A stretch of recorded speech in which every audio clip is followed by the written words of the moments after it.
Selamat malam teman-teman semuanya, apa kabar? Pasti semuanya sehat-sehat saja, bukan? Ayo ngaku.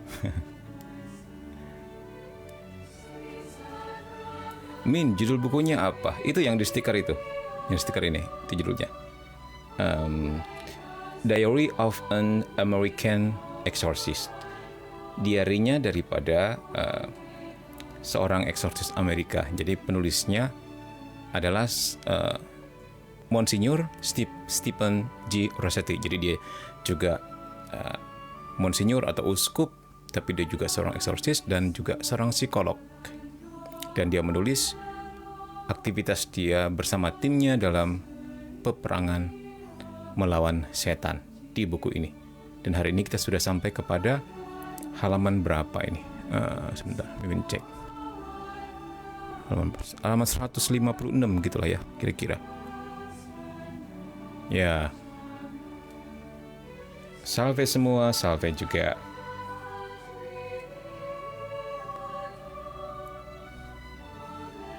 Lagu Min, ya lagunya kenapa? Lagunya nanti dikecilin. Ini memang sambil menunggu kita gedein ya. Tapi nanti Mimin kecilin ketika sudah mulai.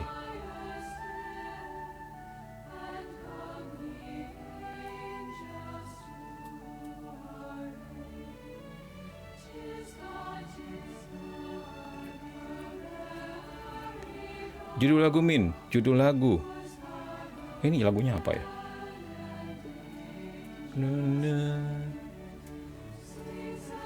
Kita ulangin dari awal deh.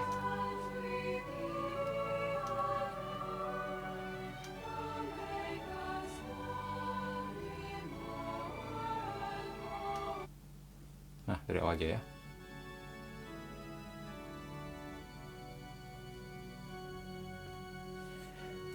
Baik, ready? Kalau sudah siap, kita mau mulai dengan doa. Ya.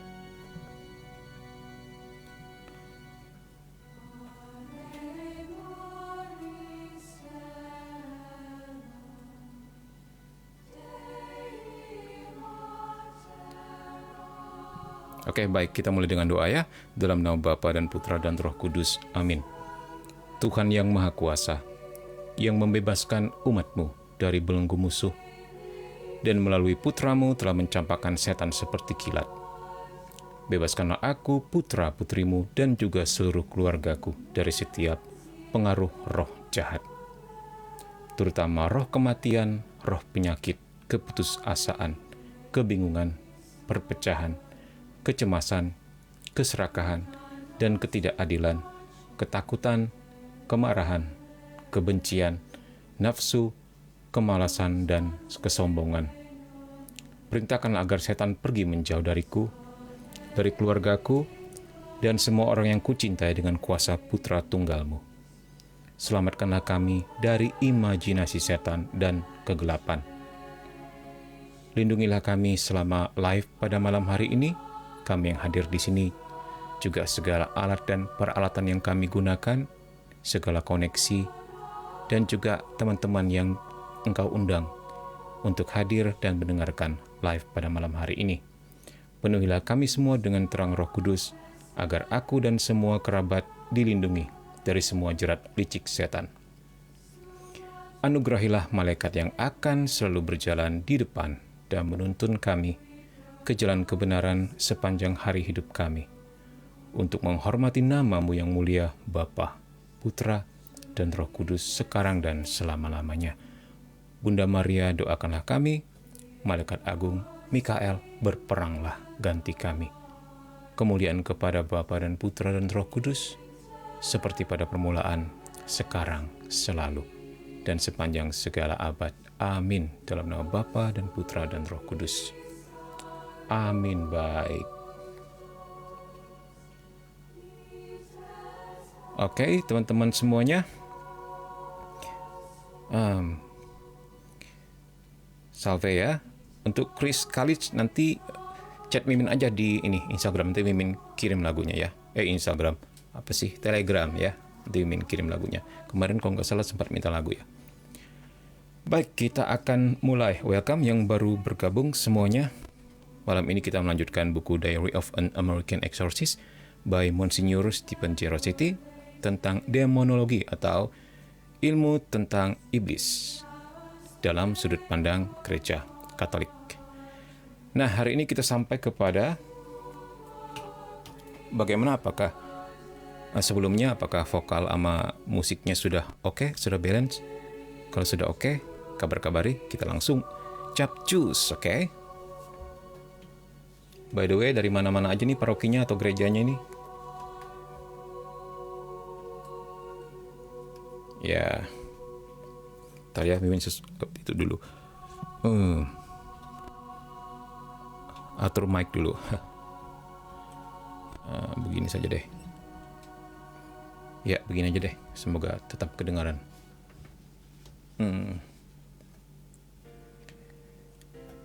Ready? Sepertinya semuanya sudah oke ya. Welcome semuanya, kita bisa mulai. Ini bahas apa? Ini bahas tentang setan. Baik.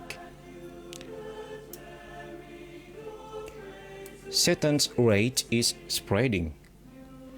Kemarahan setan meluas. Nah, tampilan kemarahan setan tidak salah lagi. Jadi, ada beberapa tanda-tanda tradisional yang dimiliki seseorang. Jadi kalau orang itu terkena intervensi kuasa kegelapan, ya, yang paling jelas adalah ketika dia kerasukan. Ini berikut tanda-tandanya yang jelas sekali. Pertama, orang tersebut atau korban tersebut bisa memahami atau berbicara bahasa yang tidak dia kenal ketika dia sadar. Nah, ya, itu pertama. Terus takut terhadap benda-benda suci. Ya, seperti air suci, Alkitab, patung-patung suci, rosario, salib, dan sebagainya. Benda-benda sakramental ya, atau benda-benda yang sudah diberkati. Begitu. Terus dikatakan di sini apa? Occult knowledge, pengetahuan akan hal-hal astral. Nah, jadi dia memiliki pengetahuan yang tentunya nggak akan pernah dia miliki ketika dia sadar. Misalnya tiba-tiba dia bisa melihat di belakang temannya, oh kamu ternyata ditempelin setan katanya, seperti itu. Jadi matanya seperti kebuka gitu. Begitu ya, itu beberapa tanda. Terus berikutnya, dia memiliki kekuatan kemampuan yang melebihi fisiknya sendiri, atau di sini dikatakan apa? Superhuman strength. Ini beberapa tanda ya.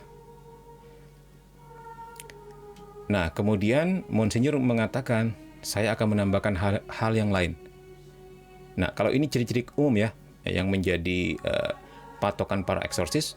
Nah, Monsignor Stephen Rossetti ini menambahkan lagi, ekspresi kemarahan yang tidak manusiawi. Inhuman rage. Jadi, benar-benar tampak beringas, brutal, dan seandainya dia bisa menelanmu, dan itu pasti akan dia lakukan. Ketika Anda melihatnya di wajah orang yang kerasukan untuk pertama kalinya, Anda akan break away. Ya. Apa sih namanya break away itu? Apa sih break away itu terjemahannya? Akan terpesona lah gitu, tapi dalam arti negatif gitu ya, akan heran begitulah. Di sini ada yang pernah melihat atau amit-amit mengalami sendiri?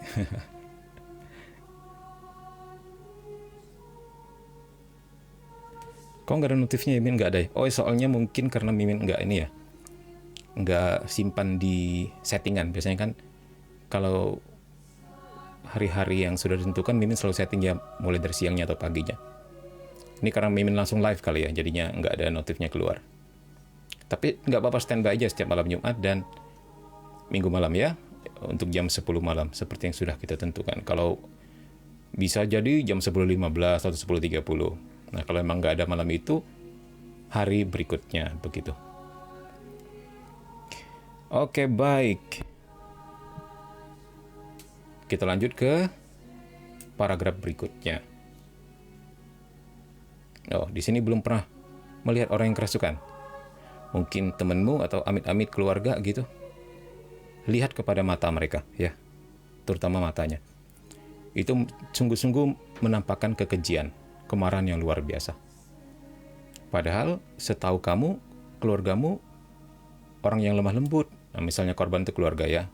Orang yang sopan, orang yang sangat berattitude, begitu. Tapi begitu terjadi sesuatu dalam dirinya, misalnya terjadi intervensi kuasa kegelapan atau kerasukan, bisa berubah 360 derajat. Karena itu memang bukan dia lagi yang mengendalikan mulutnya dan juga gerakannya, ya. Sebentar, Mimin lupa ambil ini, lupa ambil minuman.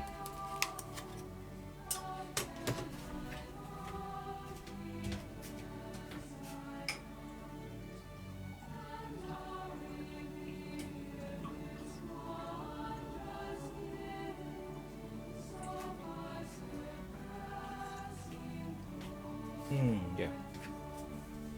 Kalau lupa ambil minuman ya mau tak mau tenggorokan Mimin jadi kering. Oke, baik, kita lanjutkan.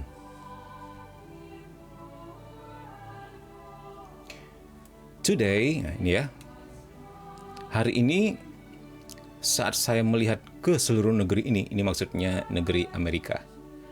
Saya melihat api kemarahan setan yang sama. Dan itu menyebar kebencian, kepahitan, kekerasan, dan dendam ada di mana-mana. Nah, inilah kondisi dunia, gambaran kondisi dunia pada saat ini ya. Orang tidak bisa berdialog secara, apa dikatakan, secara sipil ya. Fitnah dan kritik terus-menerus menjadi sebuah norma. Di mana-mana ada kemarahan dan kebencian. Kemarahan setan sedang menyebar. Ya, terutama nampak sekali di media sosial ya. Mungkin karena dia merasa ini mumpung di medsos, orang nggak tahu siapa kita atau dia pakai akun yang tidak menampilkan wajahnya atau nama aslinya. Ya kita gas aja gitu. Segala kebencian kita, segala kemarahan kita, segala kritik kita. Nah, jadinya kita bisa melihat ya. Orang-orang yang lepas kendali dan merasa bebas komen apapun di media sosial. Perbedaan pilihan politik itu bisa berantem, bisa memaki-maki bahkan. Padahal hak politik semua orang adalah sama ya dan dijunjung tinggi. Beda agama berantem, saling mengejek gitu. Gak jarang sampai pada akhirnya bunuh-bunuhan. Misalnya ngajak ketemuan dan sebagainya. Jadi kemarahan sedang menyebar, kata si Monsignor Rossetti ini. Nah, dikatakan di sini paragraf berikutnya, there is only one antidote, hanya satu penangkalnya. Yesus mengatakan, kasihilah musuhmu. Matius 5:44.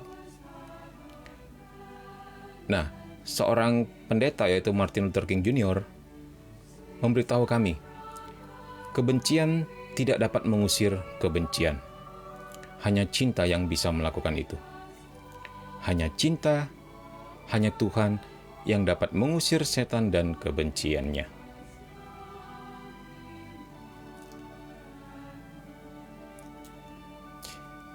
Cintailah musuhmu, ya.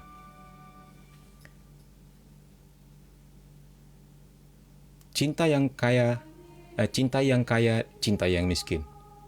Nah, kalau di sini dikatakan cintai orang Demokrat dan cintai orang-orang Republiknya. Ternyata di Amerika itu ada dua partai besar ya, Demokrat dan Republik ya. Gitu ya. Yang terus-menerus saling berseteru dan saling mengejek, begitu kan. Nah, kebetulan ini kejadiannya di Amerika. Nah, kalau Indonesia, cintailah pendukung 01, pendukung 02, pendukung 03 gitu ya. Shalom dan selamat malam Min, salam dari Sarawak, Malaysia. Shalom dan selamat malam juga ya orang Malaysia, orang Sarawak ya. Semoga one day Mimin dan tim bisa pelayanan lagi ke Malaysia ya. Begitu. Nah, bahkan dikatakan di sini, cintai juga mereka yang kaya, cintai juga yang miskin, dan cintai orang-orang dari semua warna kulit. Ini no racism sama sekali. Cintai mereka yang melakukan aksi terorisme. Cintai juga polisi. Nah, jadi kita di sini disuruh mencintai siapa saja. Cintai pelaku dan penjahat. Di mana ada cinta, di situ ada Tuhan. Nah, ini jelas sekali gereja mau mengajarkan kepada kita, cintai orangnya yang suatu hari berkat doa-doamu bisa bertobat. Ya. Tolak dosa-dosanya boleh. Tapi cintai orangnya, doakan dia supaya suatu hari bisa bertobat. Jadi di sini jelas sekali kita harus bisa membedakan antara manusianya dan tindakan dosanya.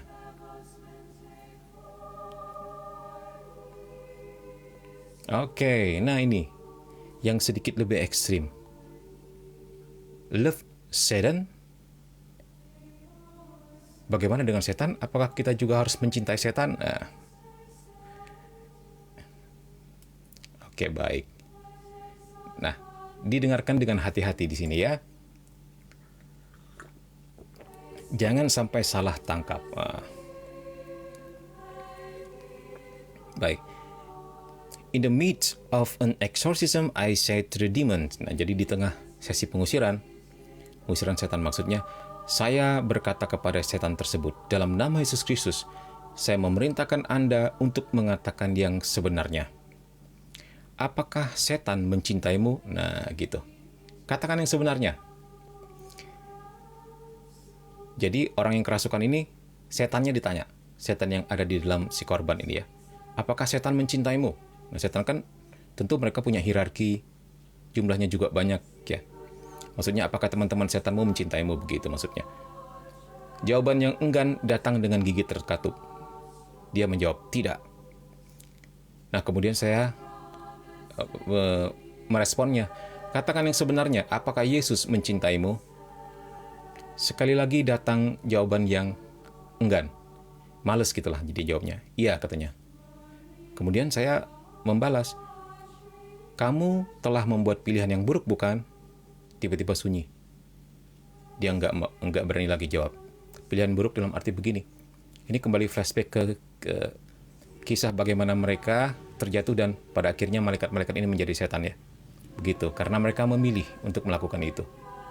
Padahal mereka telah melihat kemuliaan Tuhan, merasakan kasih dan kebesaran Tuhan, tetapi mereka memilih memberontak terhadap Tuhan. Makanya dikatakan di sini, kamu telah membuat pilihan yang buruk, bukan? Nah, jadi ini kisah tentang sebelum ada kita. Pada waktu sebelum ada alam semesta. Ketika hanya masih ada Tuhan dan para malaikat-malaikatnya.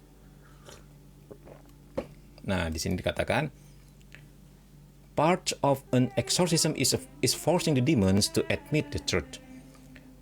Salah satu bagian dari sesi pengusiran setan adalah memaksa setan untuk mengakui kebenaran yang merupakan siksaan yang a searing torture for them. Wow. Sebentar, ini apa yang terjadi? Mungkin salah pencet ya, enggak. Dikatakan di sini itu siksaan yang membakar bagi mereka, searing. Jadi all sin promotes denials and rationalization. Jadi semua dosa-dosa mendorong menyangkalah begitu ya, tidak mengakui, dan rasionalisasi. Bagi setan, mengakui dosa mereka dan hukuman yang diakibatkannya adalah pure hell, neraka murni, dan ini lebih mempercepat kepergian mereka dari si korban, dari tubuh korban, maksudnya begitu. Ini hanya boleh dilakukan oleh para eksorsis ya. Kita sebagai awam, sebagai umat, tidak boleh berdialog dengan setan seperti ini, karena kita mudah sekali ditipu. Oke ya.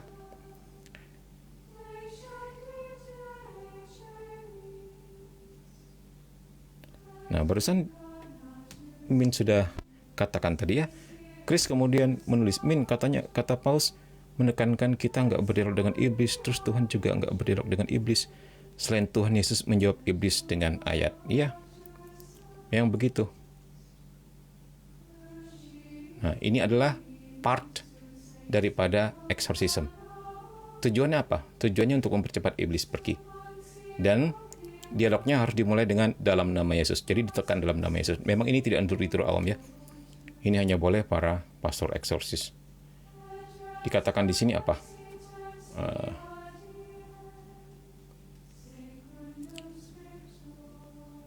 Itu adalah siksaan bagi mereka ketika mereka dipaksa mengakui kebenaran. Oke. Kita lanjutkan paragraf berikutnya. Jesus still loves the demons. Yesus masih tetap mencintai makhluk-makhluk yang telah jatuh tersebut. Meskipun dia jelas menolak aksinya atau pilihan mereka yang jahat. Sebagai hakim yang adil, Tuhan menghukum mereka karena kejahatan mereka. Tapi sebenarnya Tuhan tidak pernah berhenti mencintai dan mengasihi siapa saja. Tuhan tidak bisa membenci. Kebencian adalah ranahnya setan. Tuhan adalah cinta yang bersinar, tak terbatas, dan itu mengubahkan atau transforming love. Ya.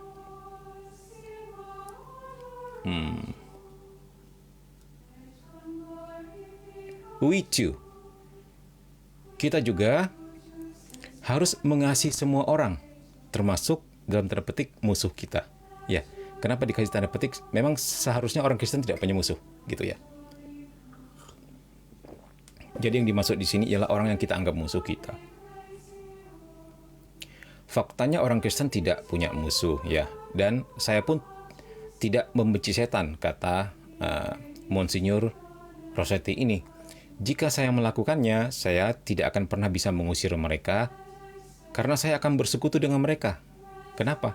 Ya karena benci adalah kerajaannya mereka, dan itu membuka celah bagi setan, gitu ya.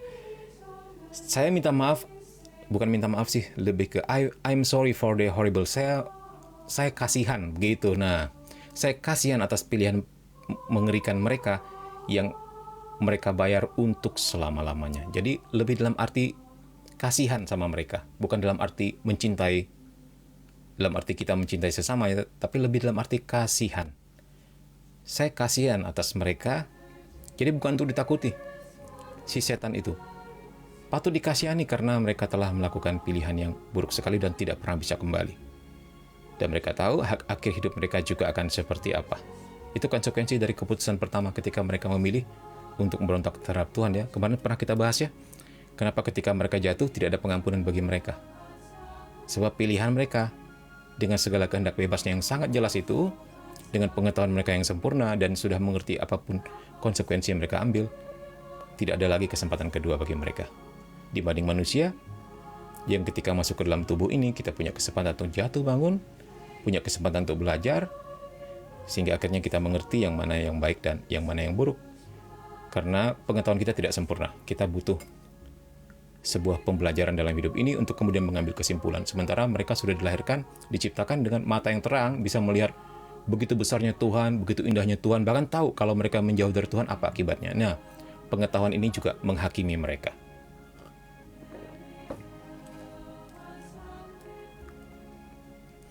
Ini bukunya apa, Min? Diary of an American Exorcist. Oke, nih di atas ini ya, seperti stiker. Sudah mengerti ya? Setan tuh bukan untuk ditakuti, tapi dikasihani. Kasihan ya kamu ya, begitu. Kalau dia mengganggu temanmu atau mengganggu kita, ya kita usir dalam nama Yesus, gitu. Nah, tapi dikatakan di sini, I don't pray for them or try to comfort them. Saya nggak berdoa untuk mereka atau mencoba untuk mempertobatkan mereka, itu akan sia-sia. Ya betul, setan nggak pernah bisa bertobat.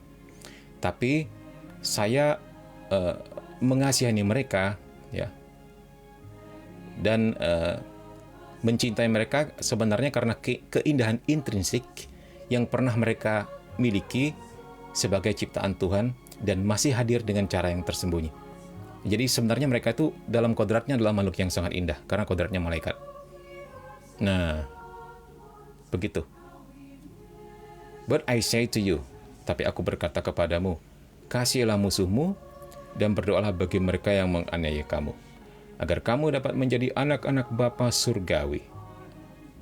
Karena dia membuat mataharinya terbit untuk baik orang baik maupun orang jahat, dan menurunkan hujan untuk yang benar dan yang baik, nggak pilih-pilih, juga untuk yang tidak adil. So be perfect, jadi jadilah sempurna, sama seperti Bapa surgawi Anda sempurna. Matius 5:44 sampai 5:44-45,48 ya. Oke, baik. Min, adakah apa? Kita lanjut. Sampai di sini sudah jelas ya?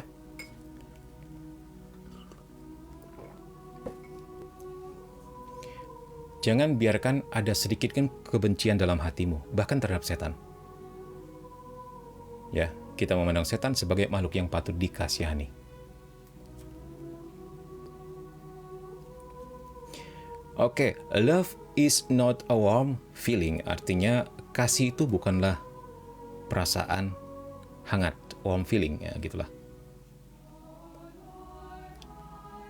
Maksudnya bagaimana, Mimin? Mari kita dengarkan lebih lanjut.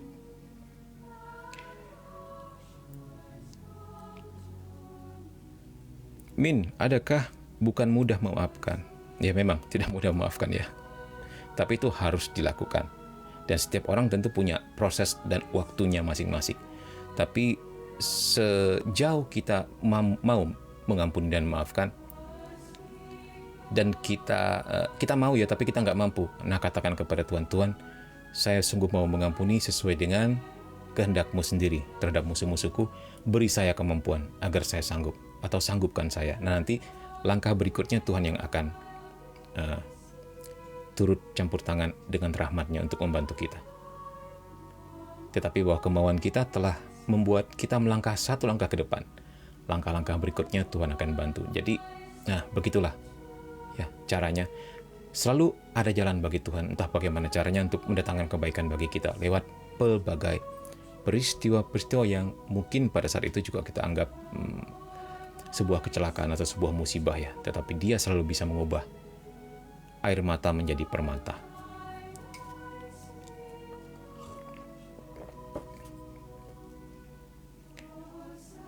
Nah, sekarang kita lihat di sini. It is hard for people to understand Jesus' command to love one's enemies. Memang sulit bagi orang untuk memahami perintah Yesus untuk mengasihi musuh. Teladannya di kayu salib seharusnya menjadi inspirasi bagi kita. Nah, kalau kita lihat di sini, Yesus mengasihi mereka yang membunuh Dia. Apa? Perkataan Yesus yang paling terkenal itu, "Ya Bapa, ampunilah mereka, sebab mereka tidak tahu apa yang mereka perbuat." Nah, ini dia.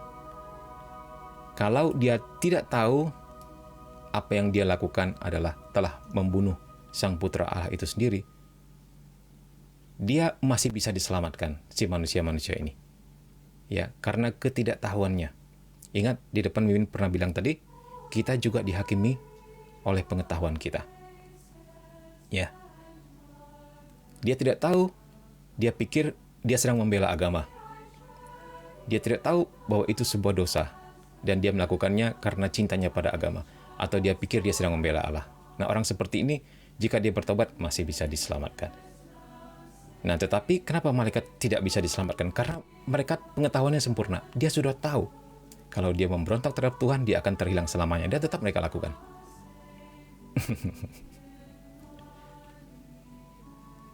Itu ya. Nah, baik. Nah, tetapi maksudnya bagaimana Mimin mengasihi musuh tersebut? Nah, dikatakan, this doesn't mean that Jesus had warm feelings about those who did evil. Ini nggak berarti bahwa Yesus memiliki perasaan dalam tanda petik perasaan hangat ya terhadap mereka yang melakukan kejahatan. Perasaan hangat itu seperti apa ya? Ya kayak apa sih? Mencintai seperti mencintai teman, mencintai kekasih. Jadi ada perasaan komunikatif seperti itulah ya, atau timbal balik. Bukan seperti itu ini maksud. Kadang-kadang Yesus juga marah kepada mereka yang menolak Dia. Ya, seperti yang dikatakan kitab suci kepada kita. Dia memandang sekeliling mereka dengan amarah dan berduka atas kekerasan hati mereka. Markus 3:5. Nah, selain itu, Yesus dipenuhi dengan kemarahan yang benar ketika Dia melihat bagaimana orang-orang mencemarkan nama baik Allah. Nama baik bait Allah. Jadi, Yesus membuat cambuk dari tali dan mengusirnya. Menjungkir balikan meja penukaran uang. Kita bisa melihatnya di Matius 21:12. Nah, dikatakan di sini seperti disebutkan sebelumnya ya. Mencintai dan memaafkan tidak selalu berarti memiliki perasaan hangat terhadap semua orang. Nah, di sini in our baptism promises, di dalam janji baptis kita menolak setan dan semua pekerjaannya. Nah, at times, kadang-kadang kita akan dipenuhi dengan kemarahan yang benar terhadap perbuatan-perbuatan ini dan perbuatan semua orang yang berbuat jahat. Ya, marah juga belum tentu berarti tidak baik. Begitu ya. Kadang-kadang marah perlu untuk mengatakan sebuah kebenaran dan membimbing orang yang kita marah itu ke jalan yang benar. Kita mau meluruskan dia dengan sebuah ketegasan. Kasih juga memarahi supaya dia terselamatkan, atau bisa dibilang begitulah, sebelum terhilang selamanya. Min, adakah mimpi yang seram atau mengerikan datang dari setan atau hanya mainan tidur? Bagaimana membedakannya? Kalau sekedar sekali-sekali kamu mimpi yang seram-seram seperti itu ya mungkin kamu flashback, apakah baru nonton film atau baru dengar cerita horor, baru ditakut-takuti, atau ya begitulah gitu ya, dan nggak konstan, cuman sekali-sekali saja, itu diabaikan saja jika itu tidak sampai mengganggu. Tapi jika itu konstan, hampir tiap malam, dan makhluknya jenisnya sama gitu, nah ini sebuah pertanda ada intervensi di sini. Kamu flashback lagi ke belakang, adakah kamu kedukun sebelumnya, atau kamu mungkin menghina orang sehingga orang mengirim santet atau guna-guna kepadamu, atau adakah jimat di rumahmu atau di dompetmu. Di flashback lagi ke belakang, terus kamu sedang mempraktekkan ritual apa saat ini, buku apa yang sedang kamu baca, atau channel apa yang sedang kamu ikuti. Di flashback lagi, adakah hal-hal yang bersentuhan dengan dunia okultisme? Nah, seperti ini ya. Jadi banyak hal yang untuk dipertimbangkan tentang mimpi.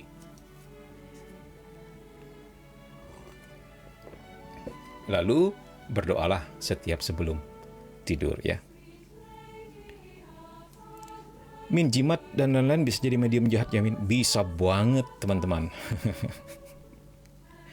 Bisa banget ya. Ya, kemarin kita pernah membahasnya apa saja sih yang menjadi media. Mungkin ada yang ingat apa saja yang menjadi media iblis untuk intervensi dalam hidup kita. Kita mesti flashback.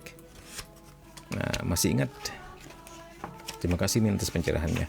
Sama-sama ya, God bless. Kita buka bukunya ya. Sedikit saja nih, kalau mau screenshot boleh. Tuh. Mulai dari agama-agama alternatif, agama-agama yang tidak jelas begitu ya. Amulets and talisman, ya jimat-jimatan lah.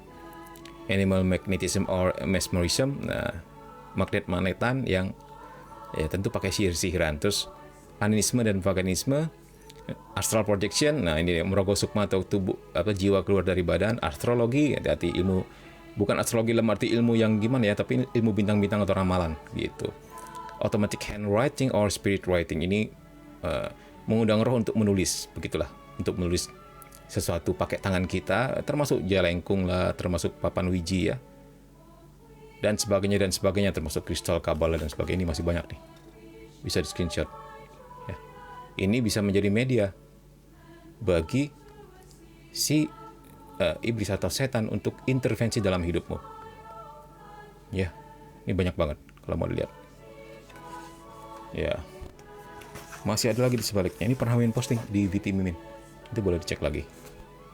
Di bagian demonologi ya, di playlist demonologi, dicek saja. Nah, seperti ini. Kita mesti lihat ya. Mesti flashback ke belakang.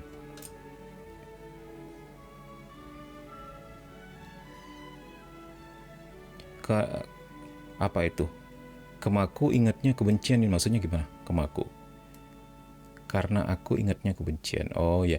Nah, kebencian itu sudah termasuk tingkah laku. Ya, itu juga bisa menjadi media. Kebencian, dendam, tidak mau mengampuni itu juga jadi media. Atau dosa yang berulang-ulang yang tidak diakukan di pengakuan dosa.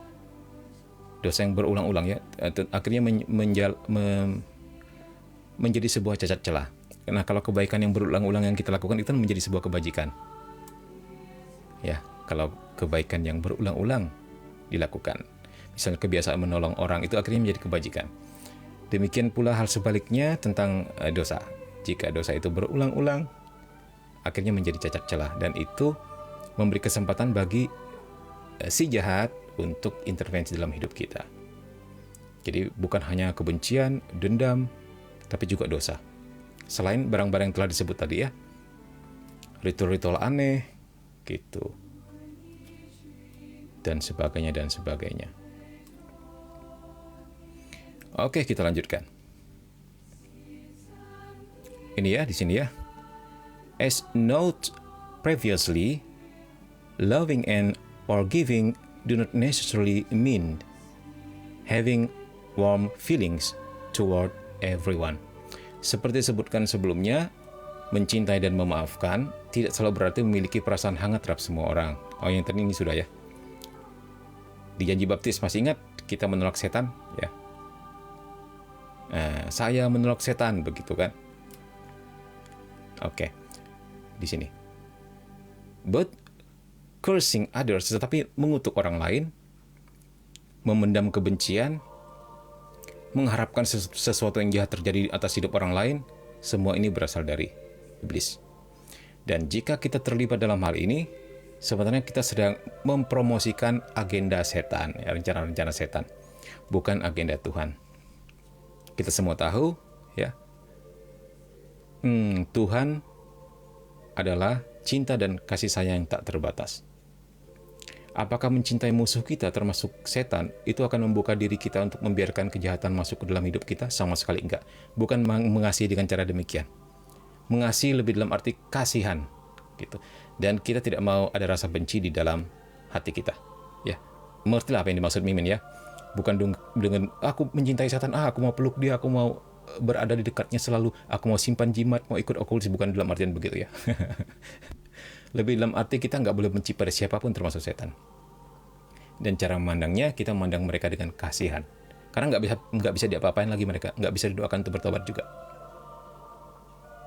Ya, jangan sampai jika ada kebencian di hati kita, misalnya contohnya begini, saya benci sama setan. Mana setan? Di mana kau? Di mana kau? Saya akan kejar kau sampai ke kuburan. Saya mau bakar semua kubur kuburan. Nah, maksudnya seperti itu.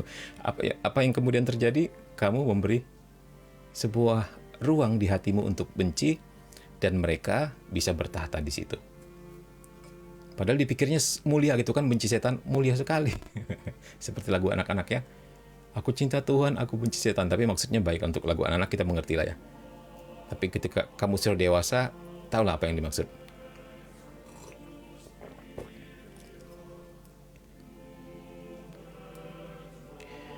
Min, apakah alkohol juga salah satu media iblis untuk menguasai orang Kristen? Semua benda di dunia ini adalah netral adanya. Yang membuatnya menjadi sebuah petaka adalah manusianya. Jadi jangan salahkan alkoholnya, jangan salahkan babinya, jangan salahkan barang-barangnya. Enggak. Yesus mengatakan apa? Bukan yang masuk ke mulutmu yang najis, tetapi yang keluar dari hatimu. Ingat. Nah, alkohol pun di negara-negara tertentu kan dijadikan untuk pendingin tubuh, ya enggak? Atau bahkan dijadikan obat. bisa jadi obat luka juga, begitu kan. Tergantung bagaimana kita memakainya secara bijaksana. Nah, bahkan kita setiap misa juga pakai anggur kan, itu mengandung alkohol. Ya. Jadi kita bisa menyikapinya dengan bijak, bukan alkoholnya, manusianya. Ya, jadi nah jika dia ternyata menggunakan alkohol untuk mabuk-mabukan, ya bisa dipakai oleh setan. Apalagi jika sering. Kalau itu menjadi sebuah kebiasaan buruk, bisa banget, ya, bisa banget. Mimin kenal satu orang yang ketika mabuk dia kerasukan. Ada itu. Mimin kenal orang tersebut sebelum akhirnya bertobat dan menjadi tim kita juga. Iya. Ya. Jadi untuk tentang agama Kristen itu bukan soal boleh, tidak boleh, haram, halal, enggak. Tapi pengendalian diri. Oke.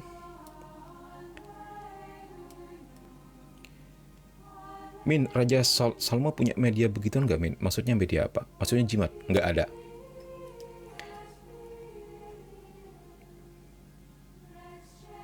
Ya, baik. Kalau ada cerita yang lain tentang Salomo di luar Alkitab, itu bukan ajaran Kristen ya. Jadi kamu boleh memilih untuk tidak percaya. Mana lagi ya? Oke.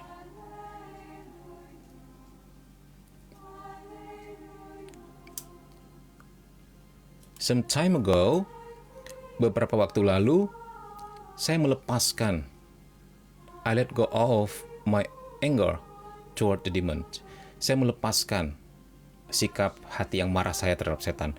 Aku nggak lagi mau membenci mereka. Ada kebebasan dan kedamaian batin yang besar dalam melepaskan semua kebencian dan penghakiman semacam ini, bahkan terhadap setan. Nah, dikatakan di situ ya. Ya, jadi I feel bad for the damned. Jadi saya lebih merasa sedih atau kasihan lah begitu untuk mereka yang terkutuk dan semua orang yang menolak Tuhan, sebab mereka akan menanggung siksaan abadi.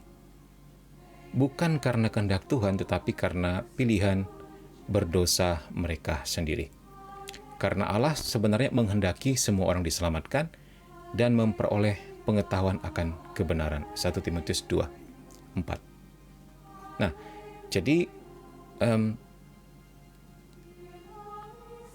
kita benar-benar diajak untuk mengerti sikap batin ini secara sangat-sangat mendalam dan tidak dangkal.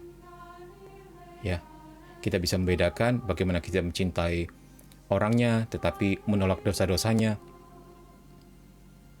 Ya, begitu ya. Dan ini menjadi dasar dari segala keputusan gereja sepanjang segala masa. Termasuk bagaimana kita memperlakukan orang-orang yang dianggap berdosa, misalnya seperti seperti mungkin ini takut Mimin ngomongnya, takut nanti di-ban oleh TikTok. Dulu pernah ngomong apa gitu kan, di-ban oleh TikTok. Dipikirnya sedang promosikan sebuah tindakan brutal atau misalnya mau mengatakan pelacur misalnya, atau pemerkosa atau LGBT dan sebagainya. Kita tolak tindakan dosa mereka, tapi kita tetap mendoakan dan mengasihi orangnya, karena bukan penghukuman yang mengubah seseorang, bukan teror dan ketakutan yang mengubah seseorang, bukan kebencian yang bisa mengubah orang menjadi lebih baik, tetapi cinta. Hanya cinta yang bisa mengubahmu. Contoh yang paling kita masih kenang dalam ingatan kita ialah ketika Ali Akca, masih ingat siapa itu? Yang menembak Paus Yohanes Paulus yang kedua, ya, ketika pausnya pada waktu itu luput dari tembakan itu, walaupun para ahli berpikir itu nggak masuk akal sebenarnya kenapa paus itu bisa luput, karena dia penembak yang sangat ahli dan jaraknya dekat sekali. Ya, kita hanya berpikir pasti perlindungan Tuhan ya, bisa geser pelurunya dan kemudian dia masuk rumah sakit. Gak berapa lama ketika dia sembuh, dia mencari sang penembaknya dan mengampuni. Kamu tahu apa yang terjadi sekarang? Karena kasih dan pengampunan tersebut, Ali Akca sekarang menjadi Katolik, teman-teman. Dan bahkan hadir ketika paus kita tersebut dikanonisasi sebagai santo. Luar biasa nggak? Dan dengar-dengar dia sedang merencanakan menjadi imam. Wow, keren ya.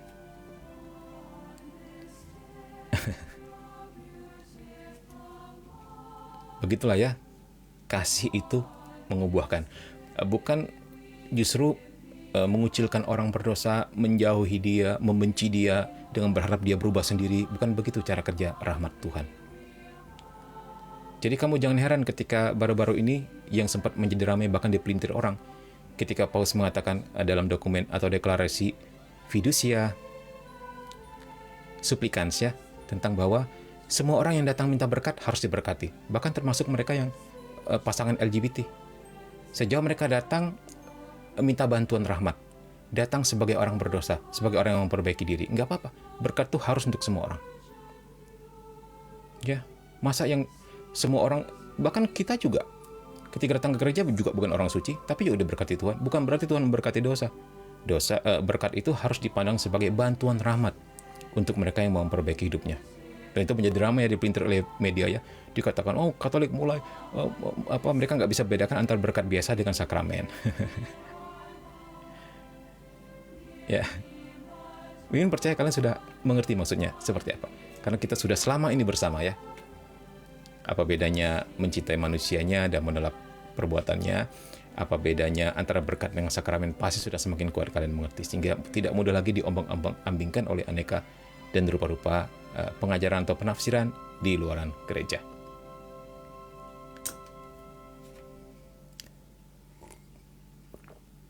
Oke, baik. Kita lanjutkan.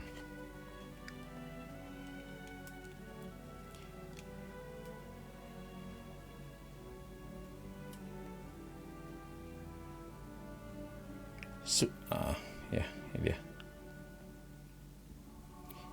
Demons voices in our head. Suara iblis di kepala kita. Oh, ini apa ya? Kurang fokus ya. Kabur ya. Ini kenapa nih jadi kabur nih? Sebentar. Bagaimana teman? Kalian kabur nggak sih layarnya? Nah, udah kembali.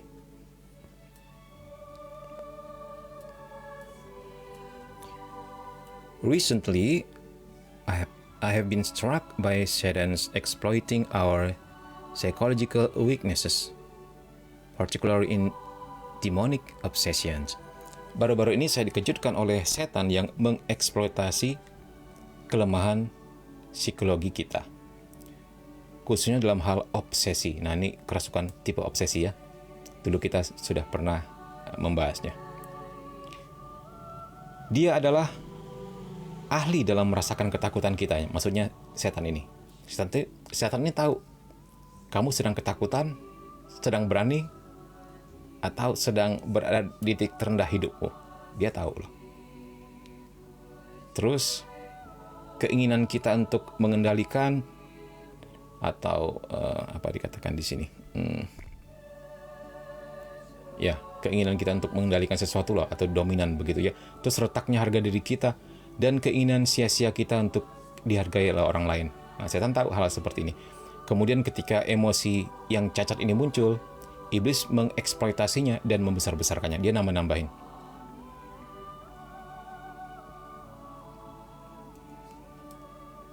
Ya. Jadi jangan heran untuk orang tertentu yang ketempelan roh-roh jahat, emosinya bisa berubah-ubah.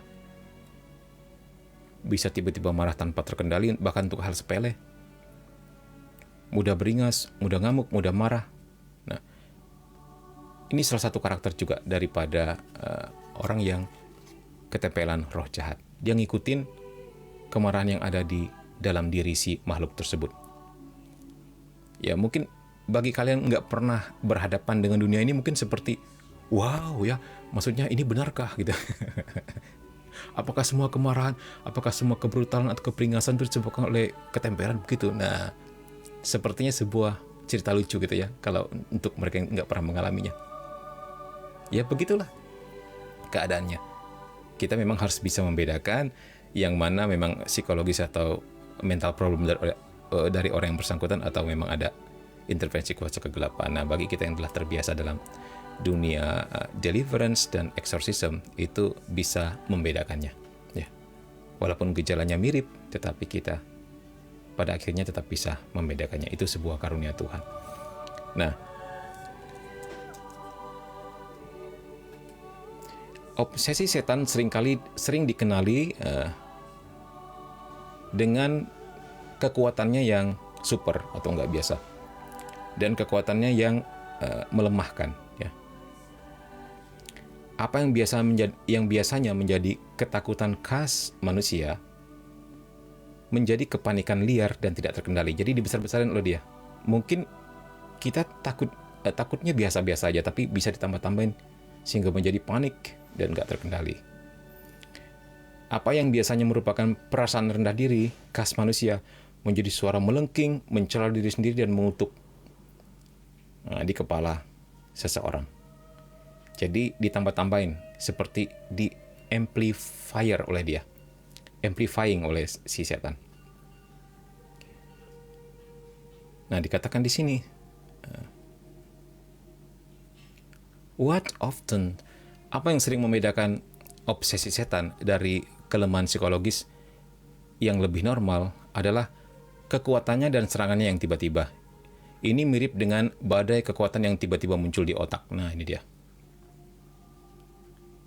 Jadi jangan heran kalau si korban kadang-kadang mendengar suara seperti sebuah suara yang audible yang mengatakan kepada dia, kamu tidak berharga, kamu beban keluarga, kamu tidak punya harapan, kamu masa depan suram, lebih baik kamu mati saja. Lebih cepat, lebih baik. Bisa sampai audible itu untuk mereka yang sungguh-sungguh mengalami kerasukan tipe obsesi. Jadi otaknya diblok untuk berpikir positif. Orang ini akan melulu muram, gelap, suram, menyendiri, dibuat putus asa, sehingga pada akhirnya di puncak-puncaknya mendengar suara untuk bunuh diri. Ini tidak jarang terjadi, Kisanak. Mimin beberapa kali menghadapi korban-korban yang seperti ini. Obsesi ini sebenarnya lebih berbahaya dari kerasukan yang seperti yang kalian tonton di film. Biasanya dalam kasus orang yang kerasukan yang seperti kita lihat di film itu ya, dia nggak selalu menyerang orang. Kebanyakan si setannya menyerang si korbannya, apakah menyiksa dirinya sendiri dan sebagainya.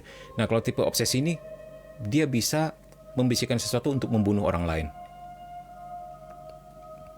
Kamu bisa lihat di VT Mimin yang Mimin pin, yang jumlah viewernya 4 jutaan gitu. Nah, itu salah satu kerasukan tipe obsesi. Penyelidik bener kan, ternyata dia pemuja setan juga, ikut ritual juga. Nah, itu menjadi pintu masuk atau media bagi iblis untuk intervensi dalam hidupnya dan menguasai otaknya. Begitu.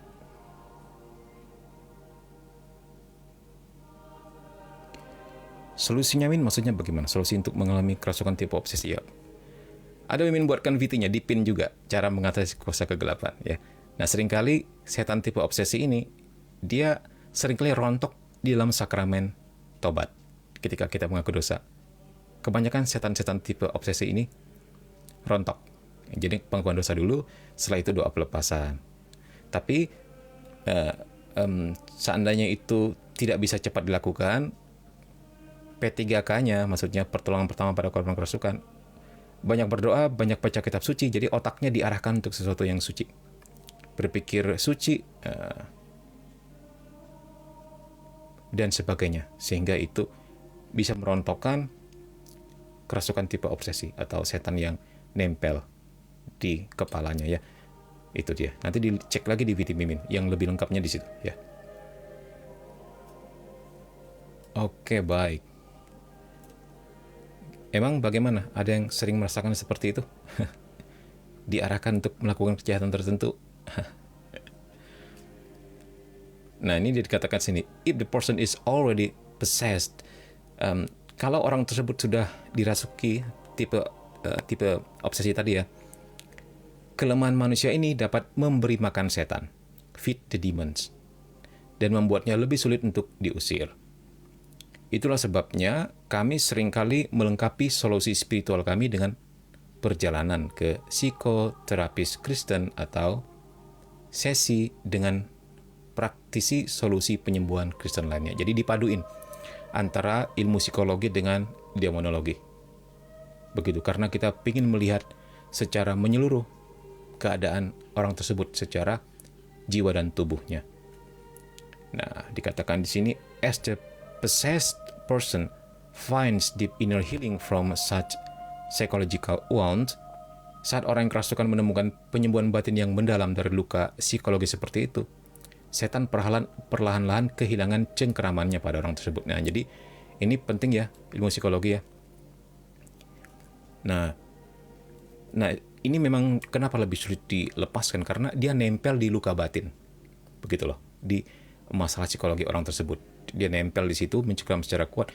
Tambah lagi kalau orangnya praktek okultisme atau melakukan hal-hal yang pemanggilan arwah lah, berhubungan dengan spirit lah, ikut suka main jelangkung, suka pergi ke dukun. Nah, itu lebih sulit. Sudah orangnya luka batin, sudah punya media, tambah lagi dengan media-media spirit ya. Oke, kita lihat apa komen kalian di sini. Berarti Santa Teresa kanak-kanak Yesus dulunya maksudnya dulunya nih ya, termasuk skrupul setan dong, Yamin? Iya, ada anggapan seperti itu. Dia pun waktu kecilnya sempat mengalami gangguan jiwa. Itu ada beberapa penafsir yang pernah berkomentar seperti itu. Sepertinya dia juga mengalami gangguan setan ketika kecil. Bisa jadi. Dan itu diizinkan Tuhan di alami oleh dia.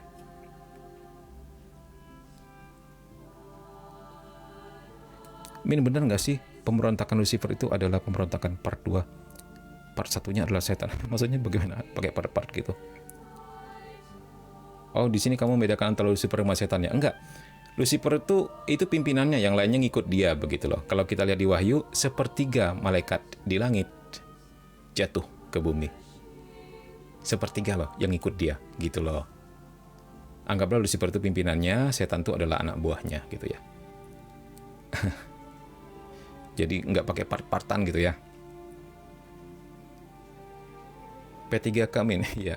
Pertolongan pertama pada kerasukan ya, betul.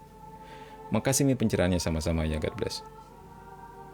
Min, kurasa semua orang punya obsesinya masing-masing. Kalau kelebihan obsesinya mungkin nggak wajar. Iya betul. Sebenarnya setiap orang punya obsesi masing-masing. Sejauh normal is okay, no problem. Ya.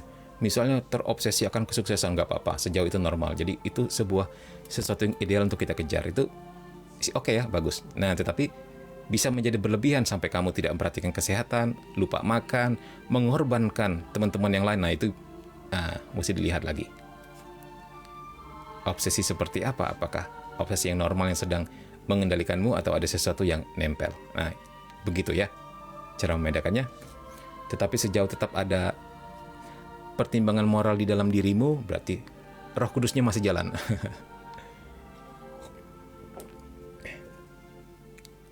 Ya, begitulah kira-kira ya. Begitulah kura-kura, Chris.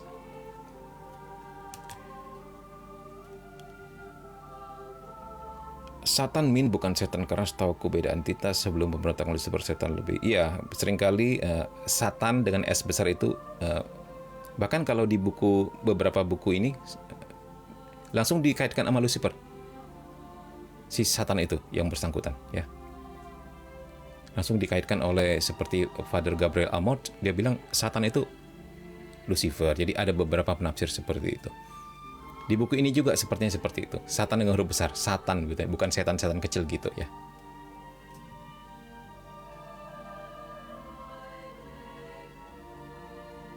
Oke, baik. Ya bisa jadi mungkin pakai part-part begitu ya, tapi memang itu tidak dikatakan di kitab suci. Tapi intinya bahwa mereka telah jatuh begitu aja. Jangan ikut mereka ya. Bahaya oh. Min, apakah sebagai umat apakah bisa berdoa untuk pengusiran secara mandiri? Ya. Untuk mereka yang tidak terbiasa dalam doa pengusiran ini dianjurkan untuk doa permohonan. Jadi bukan dengan doa perintah. Bedanya apa, men? Doanya begini. Ya Tuhan Yesus, atau Santo Mikael, malaikat agung, belalah kami pada hari pertempuran, usirlah setan yang mengganggu. Begitu. Jadi kita mohon. Nah, untuk mereka sudah terbiasa dengan doa pelepasan, biasanya doa perintah dalam nama Yesus, aku usir engkau setan. Jadi face to face langsung. Begitu. Ini dua hal yang berbeda. Ya. Bisa, tetap kita bisa karena kita anak Allah. Ya, kita nggak boleh takut sama mereka. Kamu ketika diganggu setan terus nunggu eksorsis, lapor ke pastornya, ikut proses Indian itu, waduh, nggak bakalan sempat ya. Eksorsis itu biasanya sudah kasusnya sangat besar, gitu. Yang bahkan untuk deliverance atau doa pelepasan yang bisa dilakukan tim itu terlalu kuat juga. Nah, dioper ke pastor eksorsis, begitu.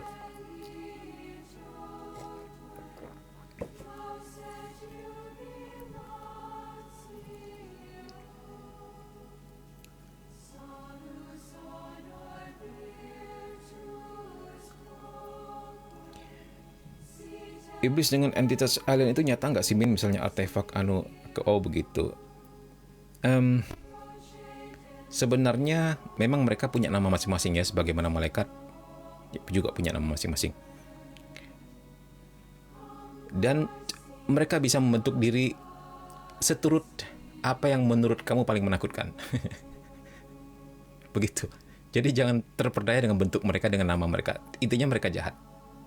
Yang paling membedakan nanti kekuatan mereka masing-masing, kan ada tingkatannya, ada hierarkinya ya. Itu. Tapi udah nggak usah peduli lah sama hierarki mereka, usir saja. Ya. Jangan terjebak untuk mendalami, menjelajahi kerajaan mereka lebih dalam. Takutnya kita bisa bahkan masuk ke sana, begitu maksud Mimin ya. Katanya Satan, Min, yang menggoda Hawa untuk makan buah pengetahuan. Iya, mungkin saja ya. Karena ini juga kita berbicara tentang suatu misteri ya. Tetap Mimin ya, walaupun mengajarkan secara demonologi Katolik dari Alkitab, juga memberi ruang kepada mungkin ada sesuatu yang tidak dikatakan di Alkitab, begitulah ya. Begitu, memberi ruang. Kita katakan mungkin saja begitu. Begitu saja nggak apa-apa. Oh ya, Min, eksorsis apakah bisa digunakan untuk yang beda iman? Saudaraku sudah 1 minggu belum sembuh. Katakanlah doa pelepasan ya, jangan eksorsis. Karena eksorsis itu udah tingkat yang lebih tinggi lagi dari doa pelepasan atau doa pengusiran setan itu, dan itu hanya dilakukan oleh pastor-pastor yang ditunjuk ya oleh uskup. Doa pelepasan mungkin boleh saja. Pertama, kamu harus izin sama dia dulu mau didoakan tidak, begitu ya. Karena hal itu harus muncul dari kedalaman hati orang yang bersangkutan. Nah itu nanti resikonya di situ kalau kita mendoakan orang yang beda iman. Memang bisa saja, cuman memang lebih sulit. Pertama kita minta persetujuan dia dan juga keluarganya mungkin. Karena apa? Biasanya kalau Mimin mendoakan bersama tim ya, kita mendoakan pertama ketika orangnya minta doa, orangnya sendiri ya, bukan dari orang lainnya, bukan dari siapa. Jadi dari dirinya sendiri. Minta doa, misalnya datang ke rumah, jika dia sempat sakramen melakukan dosa, kita arahkan dulu ke sana ya. Sakramen taubat. Nah ini kan susah ya untuk agama yang lain, tapi bagi kita sih memang itu diwajibkan. Nah setelah itu, setelah pemeriksaan medis misalnya nggak ada penyakitnya, pemeriksaan psikologis juga nggak ada penyakitnya, tapi ternyata dia terus-menerus merasakan gangguan, nah datang dan minta doa. Nah setelah kita doakan, bukan sampai di situ saja, tapi juga rumahnya dibersihkan, rumahnya diberkati juga. Sekiranya ada jimat-jimatan atau ada pekerjaan kuasa kegelapan di rumah itu, kita hancurkan juga. Kemudian misa juga di situ. Nah ini, ya, jadi harus total, begitu. Nah untuk mereka yang beda iman kan agak sulit hal seperti ini. Tapi memang jika kita ingin membantu, dicoba saja, nggak apa-apa. Kita percaya Tuhan lebih besar daripada semua itu ya. Dalam beberapa kasus banyak juga yang ditolong untuk orang yang beda iman. Beberapa orang bahkan dari agama lain juga minta doakan juga, datang kepada kita, dan ternyata ketika didoakan manifest juga, berefek untuk mereka. Sehingga pada akhirnya mereka ingin mengenal Yesus lebih dalam lagi. It's okay. Itu bagus banget. Tapi SOP-nya begitulah, ketika kita mendoakan, doakan juga rumahnya, doakan juga keluarganya. Bahkan misa di rumahnya, misa pemberkatan ya, begitu. Ya, begitulah ya. Itulah kesulitannya untuk yang beda iman. Oke, baik. Min, apakah untuk Ali masih belum selesai. Seandainya itu susah dilakukan, kamu doakan dari jauh saja. Misalnya saat ini, Tuhan bantu ya saudara saya, tolonglah kuasamu nyata dalam dirinya supaya mereka bisa melihat kemuliaan. Boleh juga doakan. Maksudnya bukan dengan bertemu langsung, bukan dengan penumpang tangan, bukan dengan cara face to face. Doakan dari jauh seperti kamu doa biasa. Seperti ini. Seperti kita doa biasa ya. Doakan terus. Nanti pandai saja Tuhan buka jalan. Nggak tahu gimana caranya. Tuhan kita selalu ajaib.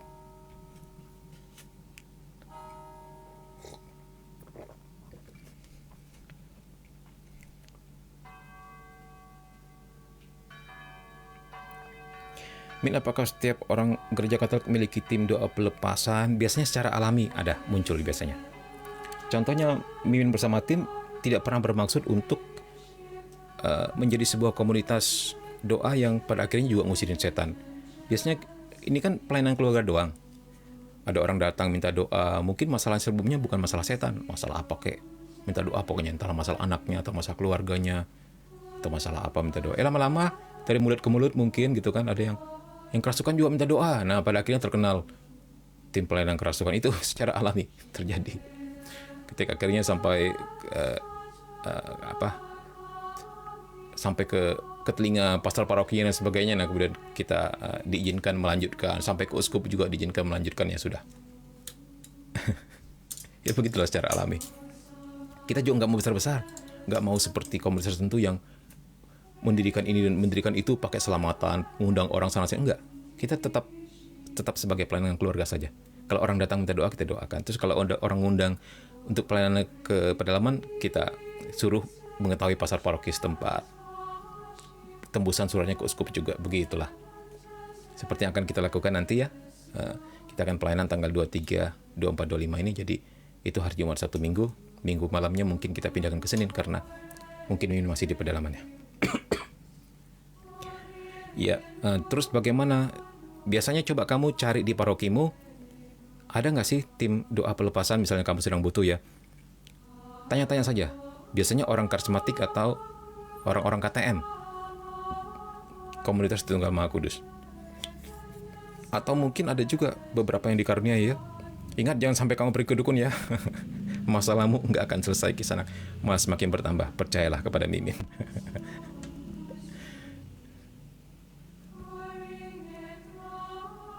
Min, kalau udah sembuh dari obsesi bisa balik lagi nggak, Min?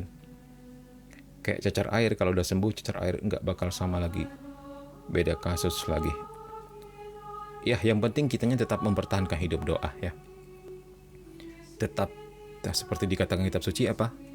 Memelihara pikiran positif, pikiran yang suci, pikiran yang benar, pikiran yang begitulah, yang lurus kita pelihara. Ya, jaganya dengan hidup doa yang baik. Berpikir, berkata-kata, bertingkah laku yang baik. Ya, misalnya sering misalnya seminggu bisa beberapa kali misa, bukan hanya setiap hari Minggu atau misa harian misalnya. Doa brevir gitu kan. Itu menjaga kita tetap fokus dengan firman Tuhan. Karena obsesi itu godaannya di pikiran, maka pikiran kita yang harus kita arahkan terus ke Tuhan. Dan menurut Mimin obsesi yang paling ini, yang paling, walaupun semuanya berat ya. Misalnya obsesi ada tingkat tertentu yang tinggi, opresi ada tingkat yang tertentu juga yang lebih tinggi. Demikian juga dengan kerasukan yang posesif ini. Ya, tapi memang obsesi ini bisa membahayakan orang lain.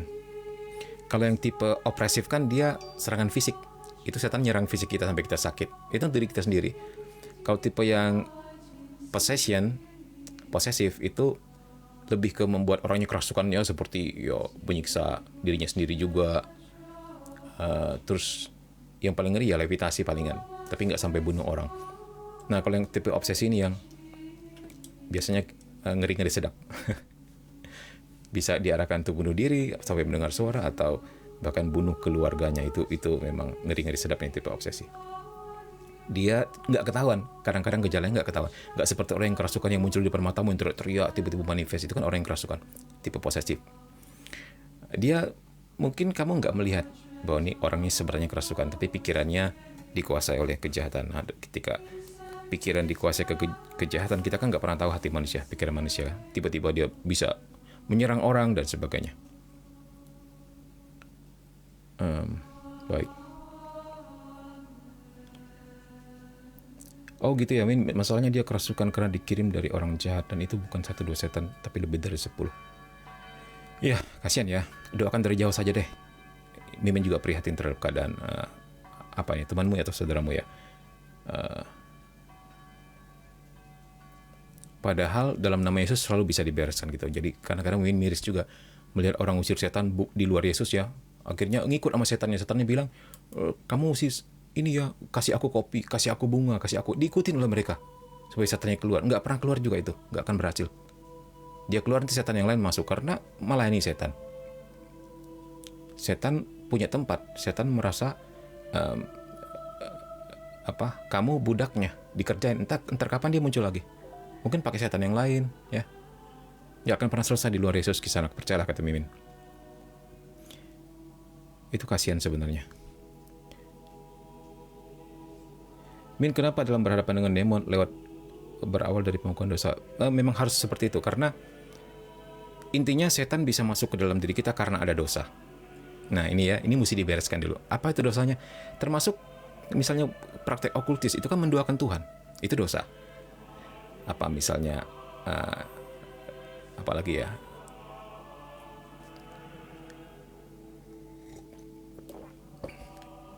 Begitulah.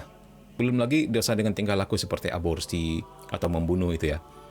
Tetapi bahwa kalau sampai setan bisa intervensi dalam hidup kita, itu artinya ada dosa di dalam diri kita. Bahkan termasuk ketika kamu disantet orang ya. Kalau santet itu bisa masuk, berarti ada media dalam dirimu untuk dia bisa masuk. Tetapi kalau kamu nggak punya media sama sekali, bahkan kamu rajin doa, bahkan kamu juga musuhan sama segala jimat, sama perdukunan atau praktek-praktek okultis, nggak akan bisa masuk kok santet. Si penyantetnya pun tahu. Setannya bisa ngasih tahu dia, lu kalau nyerang orang ini lu celaka. Ya. Gitu ya. Jadi memang, dan lebih mudah pekerjaan pendoanya kemudian ketika misalnya belum rontok di sakramen pengakuan dosa. Nah, untuk doa-doa pelepasan berikutnya itu akan lebih mudah. Pekerjaan para eksorsis, para tim deliverance lebih ringan.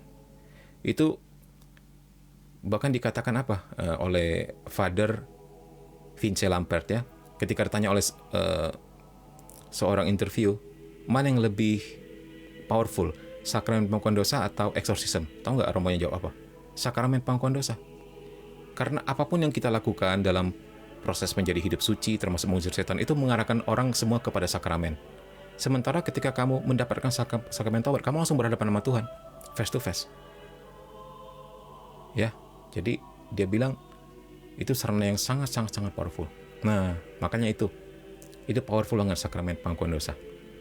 Kuasa yang Tuhan letakkan sendiri di dalam gerejanya, kuasa untuk mengikat dan melepaskan. Ya.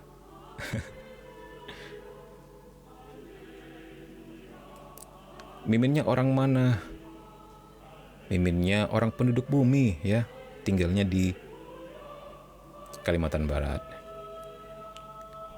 Min minta doa pelepasan dari luka batin dan trauma. Nanti boleh DM Mimin ya, pakai TikTok ini atau komen di salah satu VT Mimin supaya Mimin ingat ya. Nanti Mimin kirim, oke? Atau Mimin mention di video-video atau VT-VT yang mungkin pernah Mimin posting.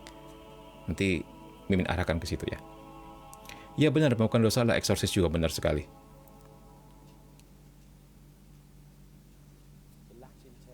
Ya benar sekali, berapapun jumlahnya, dia hanya akan berhadapan dengan satu Tuhan.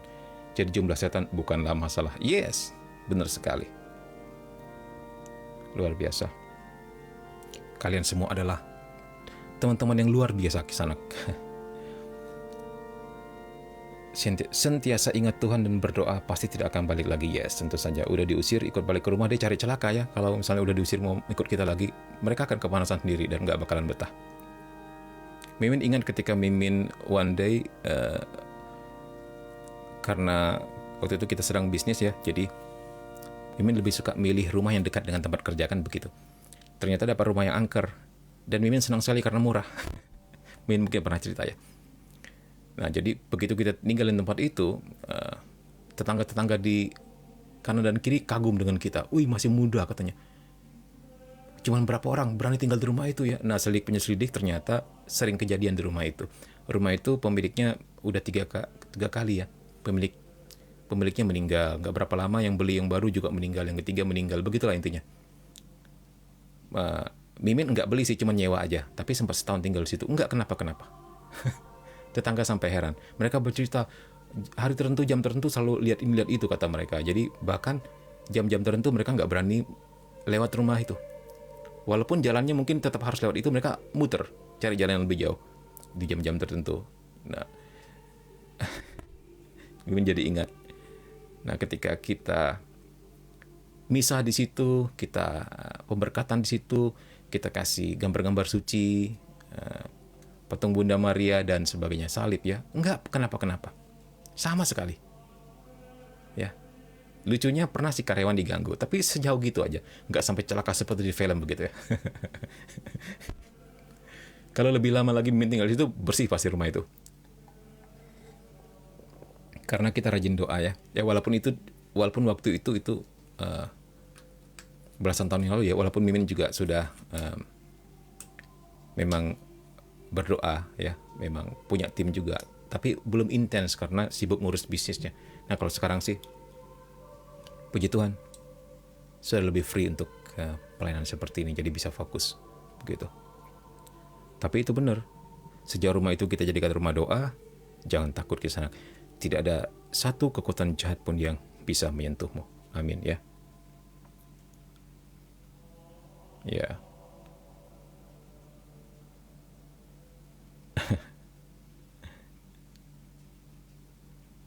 Min, apakah rokok juga merupakan salah satu celah bagi serangan setan? Ya kalau kamu rokoknya nggak terkontrol ya bisa menjadi celah sampai merusak tubuhmu dan begitu ya. Tapi sekali dua kali merokok cuma untuk iseng-iseng, namanya it's okay lah ya. Ya. Min pernah coba pakai doa Santo Benedictus? Pernah. Bahkan Mimin juga pakai ini. Nih, medalinya ya. Salibnya kita semua selalu Santo Benedictus. Nih salibnya. Tuh. Santo Benedictus ini. Ya. Ya. Nah kalau rosarionya kita amatin rosario biasa ya. Tapi ada medali wasiat Bunda Maria. Seperti ini.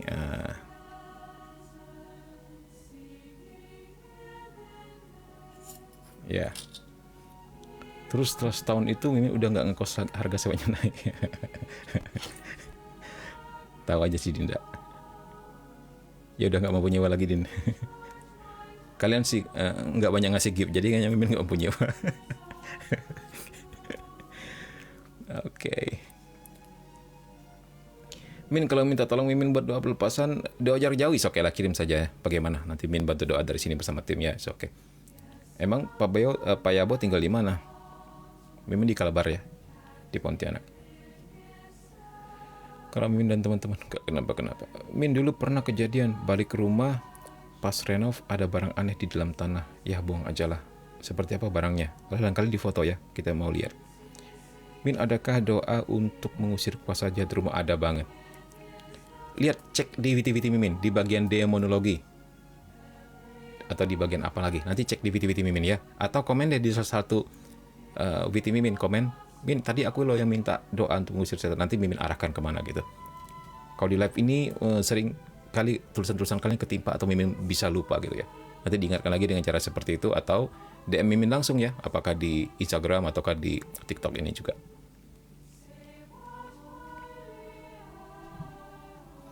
Itu buktinya Mimin Komsa dan teman-teman nggak napa-napa. Jadinya berani naikkan harga sewanya. Ya tapi Mimin dengar ketika Mimin sudah nggak di rumah itu lagi. Nah akhirnya kan banyak orang yang rebutan di situ kan karena harganya waktu itu murah kan. Nah, mereka diganggu. Dan sekarang rumahnya udah ini, nggak ada lagi yang berani nempatin. Kami adalah orang terakhir yang berjaya di situ. Dan menjadi legend di situ ya. Ini Mimin dengar dia dari tetangga Mimin yang sering kali lewat situ, katanya masih dekat dengan rumah Mimin di sini kok. Udah terbengkalai katanya, nggak ada lagi yang berani tinggal di situ. Wah, kasihan ya. Jogja Min, Jogja cari orang KTM deh di Jogja. Minta doa pelepasan ya, cari orang komunitas Tritunggal Maha Kudus. Ada orang KTM kok di Jogja ya. Sementara Mimin hanya bisa doakan dari jauh. Nanti dikirim saja namanya apa gitu. Dan lihat di VT Mimin cara-caranya juga. Jadi kamu kalau apakah itu tetangga atau keluargamu bisa diarahkan untuk mengikuti langkah-langkah tersebut ya. Ada memimpin kok cara apa sih? Cara mengatasi intervensi kuasa kegelapan.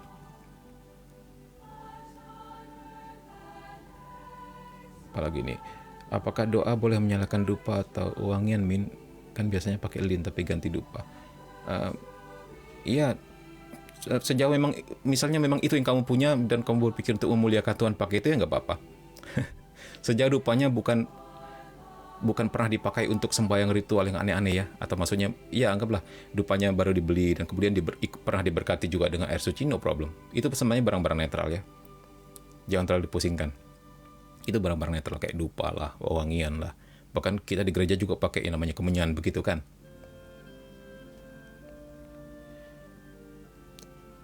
Ya.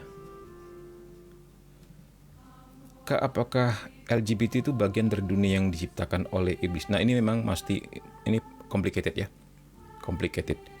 Karena gereja sendiri sampai sekarang dalam hal ini tetap berusaha mencintai orangnya tetapi menolak aktivitas dosanya. Dan bahkan dikatakan Mimin lupa apakah di KGK atau di salah satu dokumen lagi. Gereja mengakui mereka adalah orang-orang yang terkondisi. Nah, terkondisi ini dalam arti apa? Apakah ini masalah apa ketika kecil mereka mengalami sesuatu sehingga menjadi seperti itu, atau mungkin genetik, atau mungkin kromosom? Nah, kalau hal itu udah nggak bisa diubah. Jadi memang complicated seperti ini, sehingga itulah sebabnya jangan heran ketika Paulus mengeluarkan deklarasi Fiducia Supplican tersebut ya. Nah, bisa nggak ini juga ditumpangi setan? Bisa banget kalau menjadi tidak terkendali. Tapi kalau dia bisa menguasai diri, bisa menjaga kemurnian hidupnya, bahkan dokumen tersebut mengatakan dianjurkan untuk tidak menikah, menjaga kemurnian hidup, dan menganggap orientasi tersebut sebagai sebuah salib yang harus dipikul.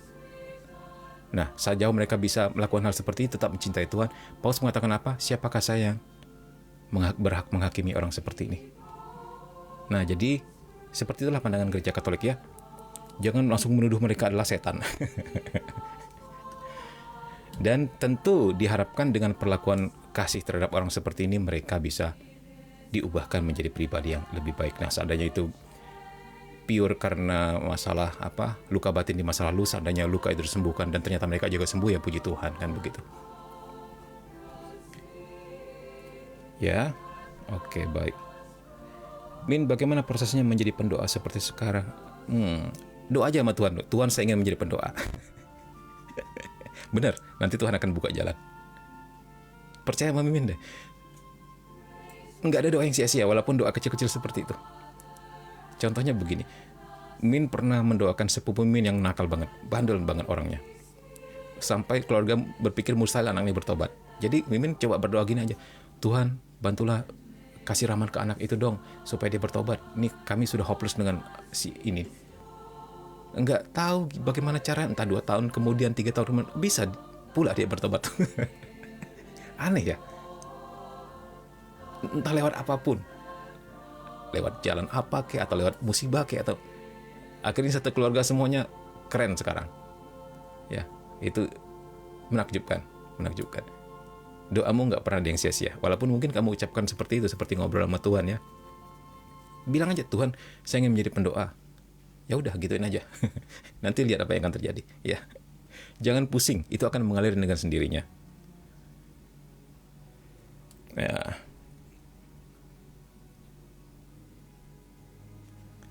Pasti yang tinggal selepas Mimin orang yang nggak percaya sama Yesus. Yes. Benar sekali. Iya, tergantung niatan ya.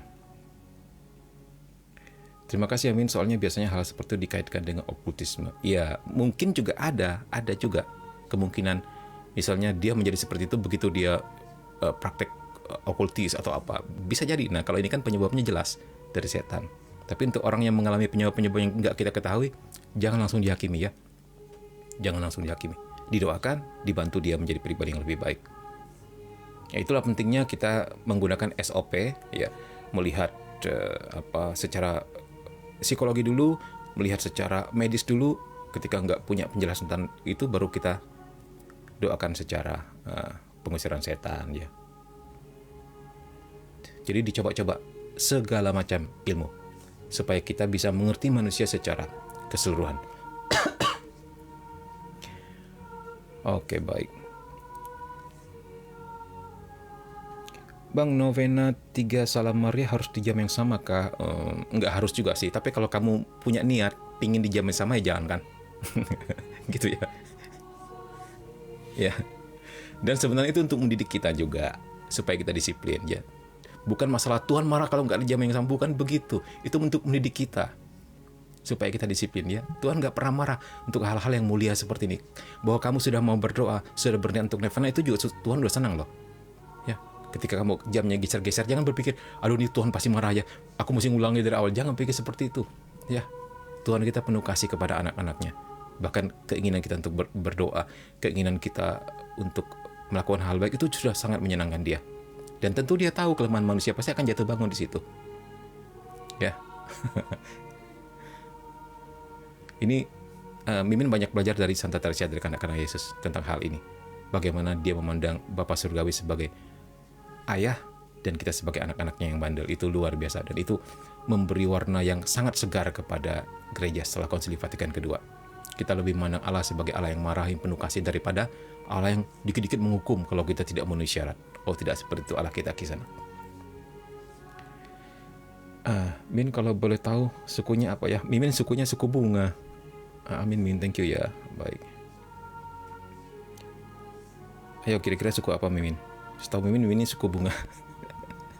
Jadi pendoa harus selalu berapa hal penting dan kita akan tahu sendiri layak atau tidak jadi pendoa. Ya, makasih Bang penjelasan sama-sama ya.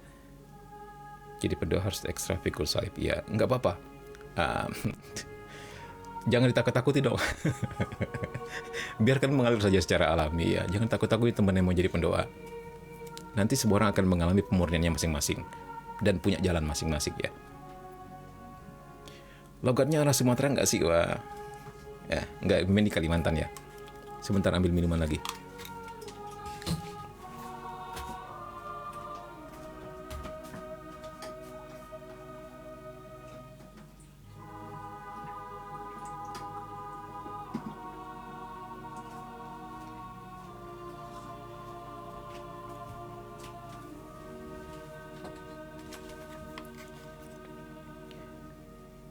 Asli Kalimantan, yes, asli Kalimantan.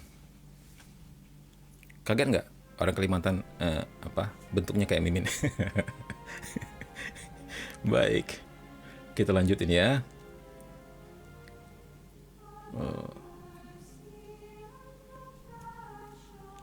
Sampai di mana kita tadi ya? Kita lanjut ke buku dulu. All of us have flaws in our psychological wholeness. Kita semua memiliki kekurangan dalam keutuhan psikologis kita. Ya, pasti. Pasti semua dari kita mengalami juga yang namanya luka batin, mental problem. Tergantung kedalamannya ya, intensitasnya ya, berat atau tidak. Itu yang membedakan apakah kita menjadi gila atau masih normal begitu kan. Nah, jadi demikianlah gejala sisa dari dosa asal. Ya, ini akibat-akibat daripada dosa asal. Walaupun setelah dibaptis hal itu dihapuskan, tapi kecenderungan kita untuk mengarah kepada dosa itu tetap ada. Itu yang disebut konkupiscensia, kecenderungan manusia untuk selalu mengarah kepada dosa. Seperti lagunya Roma Irama ya, mengapa yang enak-enak itu diharamkan? Karena dosa itu enak gitu kan, dagingnya. Nah, saat kita menemukan penyembuhan batin yang lebih besar, maka suara setan di kepala kita akan berkurang. Kemudian kita dapat lebih mudah mendengar suara indah Tuhan dan para malaikat suci ya. Jadi maksudnya di dalam diri kita nih, di kepala kita ada peperangan. Ada peperangan.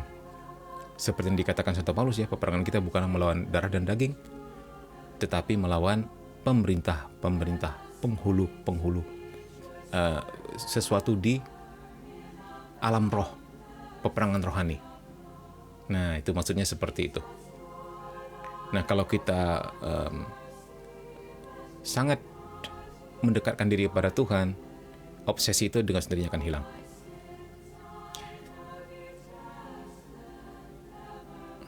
Oke, terakhir. Nah, ini cukup menarik nih. Ayo, ada yang tahu artinya ini? Arti ini, cursed objects.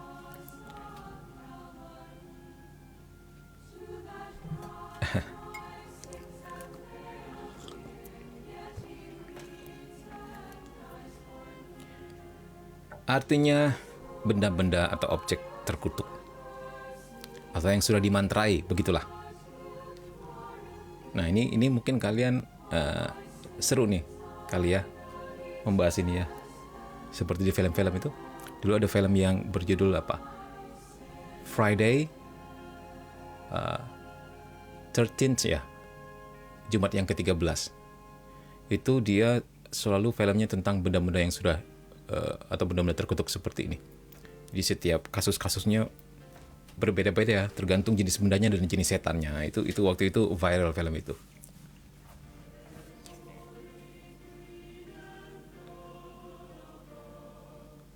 Iya, objek yang dikutuk, benar.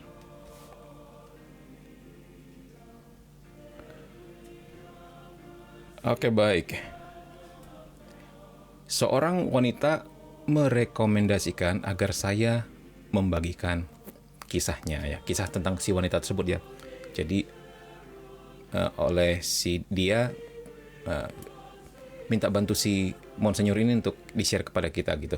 Jadi ceritanya begini.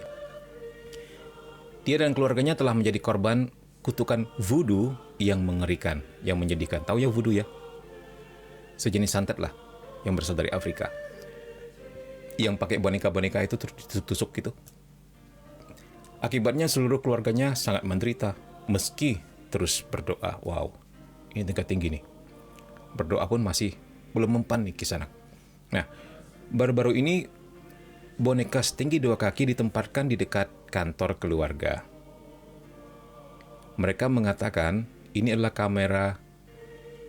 Mereka mengatakan kamera keamanan merekam seorang pria besar yang tampak melompat-lompat meletakkan boneka itu di samping gedung sekitar pukul 4 pagi. Mereka percaya itu adalah boneka voodoo yang terkutuk. Wah, jadi CCTV merekam ini.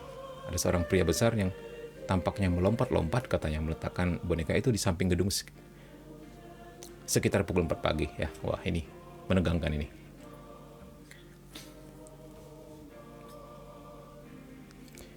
Oke,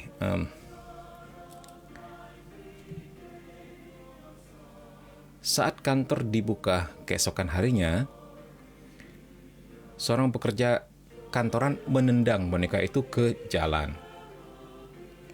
Saat ia menendangnya, dia mengatakan rasanya seperti dipenuhi dengan bebatuan keras dan kakinya sakit. Keesokan harinya dia menjadi sangat sakit. Selain itu, nah ini yang aneh, as roda mobilnya patah. Broke ya. Kemudian mereka meminta seorang pastor untuk mendoakannya. Selain tentunya perawatan medis yang dia dapatkan. Sayangnya, mereka seharusnya membuangnya dengan benar. Nah, kalau kita benar-benar seperti ini, didoakan dulu, ya. Dipercik air suci, begitu sudah selesai baru dibakar dan dibuang. Jangan langsung dibuang atau ditendang, apalagi ditendang ya. Kami menganjurkan agar orang nggak pernah menyentuh benda terkutuk seperti ini dengan tangan kosong. Nah, mungkin masih ingat dalam kasus yang diceritakan oleh Father Gabriel Amort yang sudah almarhum itu di buku sebelumnya yang pernah kita bahas. Ada seorang pastor, bahkan gurunya dia ya, gurunya Father Gabriel Amort ini menyentuh boneka terkutuk tersebut, lupa berdoa, lupa diberkati dengan air suci, langsung disentuh. Dia sakit sampai 10 tahun. Mengalami sesuatu di perutnya. Itu sembuhnya baru 10 tahunan loh. Luar biasa juga kuatnya ya barang itu ya. Jadi hati-hati katanya. Ya, masih ingat mungkin kisah itu ya? Pernah juga Mimin posting. Terkadang orang menjadi sakit sebagai akibatnya, ya betul. Nah, ini yang namanya opresif. serangan fisik. Biasanya orang awam dapat membuang benda-benda tersebut, tapi mereka harus memerciki benda tersebut dengan air suci, terus meminta Tuhan untuk mengangkat kutukan apapun dan membuangnya, ya, ke, dikatakan di sini apa? Into the body of water lah, ke air gitulah, ya. Kuncinya adalah menghancurkan objek tersebut sehingga enggak lagi menyerupai aslinya. Pada saat itu, semua kutukan dan setan yang melekat pergi. Depart. Unfortunately, some particularly evil cursed objects carry related curse. Sayangnya beberapa benda terkutuk seperti ini sangat jahat dan membawa kutukan terkait di dalamnya. Jika ada yang mencoba menghancurkan objek seperti ini, kutukan pembalasan melekat pada orang itu. Tim dan saya telah melihat ini dalam praktek kami sendiri. Ketika seorang awam dengan benar membuang objek jahat tersebut. Namun setelah sesi doa selama 45 menit dengan seorang pengusir setan, setan-setan yang terikat itu pergi. Lebih baik pastor menghancurkan benda-benda yang sangat jahat itu, karena dia memiliki perlindungan tambahan. Jadi maksudnya, kalau kamu tidak berpengalaman, jangan deh. Serahkan kepada mereka yang memang sudah berpengalaman, apalagi pastor eksorsis ya. Begitu. Maksudnya, Mimin sendiri mungkin pernah mendengar teman-teman yang sudah lama ikut live, ketika mendoakan seorang anak yang kerasukan itu ya. Nah ternyata salah satu medianya, itu salah satu loh, dia masih punya banyak media, adalah batu yang dia bawa dari tempat tinggalnya. Nah ketika Mimin mendapat vision bahwa itu batu yang menjadi media, Mimin langsung ambil itu. Batu itu di bawah bantal di kamar dia. Jadi Mimin bersama tim, Mimin suruh tim ambil ya. Kemudian Mimin sendiri waktu itu buangnya, didoakan dulu, dibuang dan sebagainya. Nah, pada waktu itu setannya sempat bilang begini dalam diri orang tersebut ya, kami akan datang lagi jam 6 sore, begitu kan. Jadi selama antara jam 3 sampai jam 6 tuh memang dia tidur. Begitu jam 6 tiba-tiba matanya kebuka, dia duduk. Saya datang, katanya, saya kembali. Terus dia lihat menoleh ke arah Mimin. Tahu dia bilang apa? Hei, kau sudah buang batu itu ya? Terlambat, saya sudah datang. Ngomong gitu loh dia. Tahu loh dia. Serem gak tuh?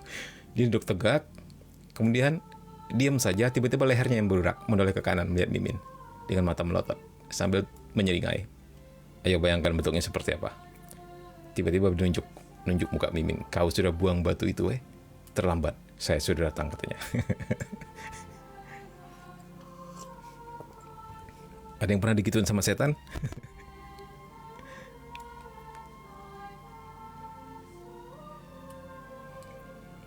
Oh ya, Min, tadi saya dikirim video yang menganggap boneka itu anak kandungnya. Itu juga sejenis obsesi ya. Diobsesikan untuk menganggap setan itu anak kandungnya. Itu tipe kerasukan juga.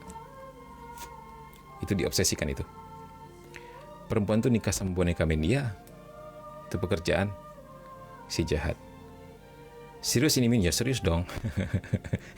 Emang Min pernah bohong?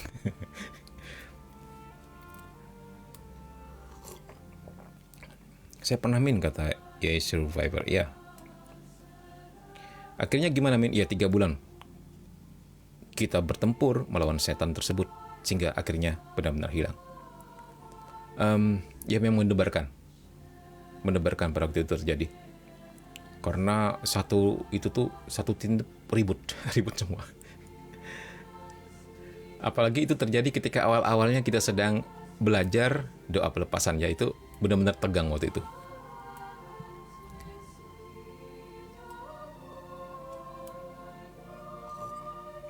Sekarang sih kita bisa menceritakannya dengan santai sambil tertawa-tawa gitu ya, tapi pada waktu kejadian itu menegangkan.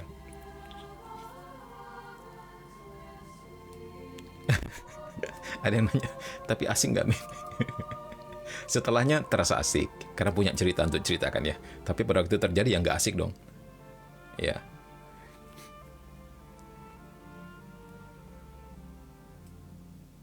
Oke, sampai di mana kita tadi ya? Perlindungan tambahan tadi. Nah, ini dia. Objek benar-benar bisa dikutuk. Apa yang memberi mereka kekuatan jahat mereka adalah praktisi memohon kekuatan setan secara sadar atau tidak sadar. Jadi praktek tersebut, praktek okultus tersebut yang ngisi benda itu. Setelah itu barang netral ya. Dimantrai, diisi sesuatu, mengundang roh untuk masuk ke dalam boneka tersebut dan sebagainya. Ritual-ritual mereka ya. Jangan tertarik deh untuk mempelajarinya. Dijauhi saja. Yang penting bisa ngusirnya saja ya. Terus kalau tanya di sini, mengapa Tuhan mengizinkan hal seperti itu, kita nggak pernah tahu, ini misteri ya. Tapi tim dan saya tahu itu nyata karena kami sendiri sudah beberapa kali menghadapi kenyataan ini. Yes, itu sesuatu yang nyata ya. Min bersama tim berulang kali menghadapi seperti ini. Yang jenis voodoo ini memang berat. Itu anak itu kena voodoo juga sampai 3 bulanan loh didoakan. Rata-rata nggak pernah ada yang singkat untuk mereka yang sampai di voodoo begitu ya, sampai dibuatkan boneka. Karena benar-benar niat orangnya. Sampai taruh itu boneka di hutan lah, atau di pohon beringin yang susah dijangkau manusia lah, kayak gitu-gitu loh. Kan untuk ngambilnya susah. Benar-benar diniatin untuk ngerjain orang itu memang jahat ya. Kadang-kadang sedih juga lihat ada manusia seperti itu.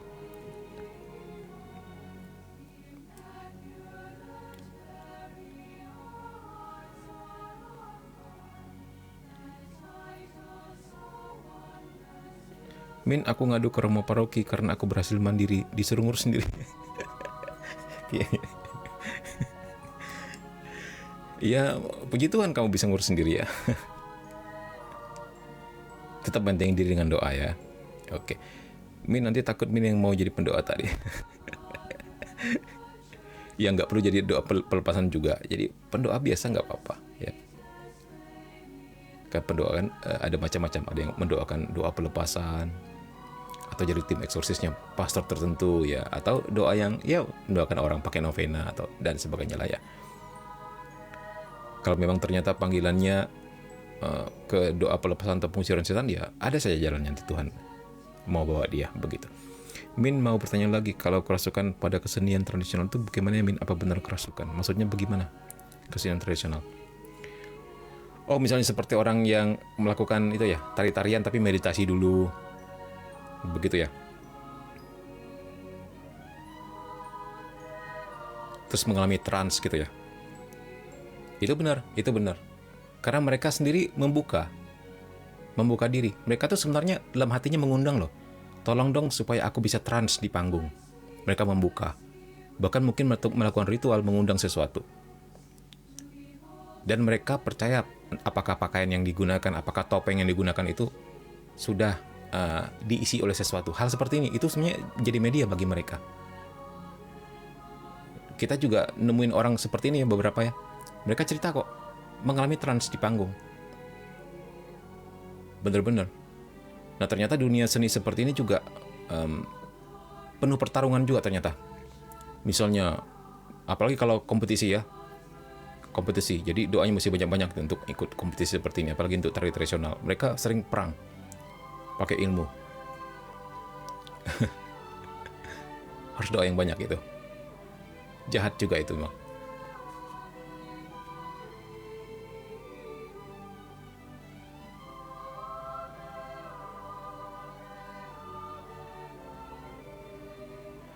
Gimana sih cara kerjanya Min? Barang yang mistis nggak sengaja dapat terus menjadi musibah ke orang yang nggak tahu.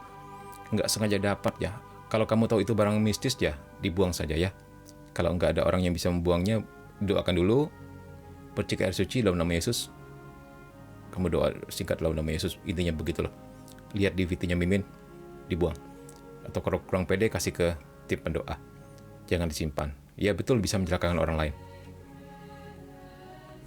Min mau bertanya lagi, kalau kerasukan pada... Oh itu sudah tadi ya, oke. Supaya nggak ada yang ambil, iya. Kalau ada yang ambil, nah itu juga bisa kena ke orang berikutnya ya. Ya, iya, tahu Min ada kerasukan bayi bandang, katanya sih bayi yang sudah digugurkan. Ya itu sebenarnya setan ya yang nyamar jadi bayi ya. Itu dia. Jadi bukan bayi yang bersangkutan sebenarnya menghantui, tapi itu setan yang menyerupai jadi bayi.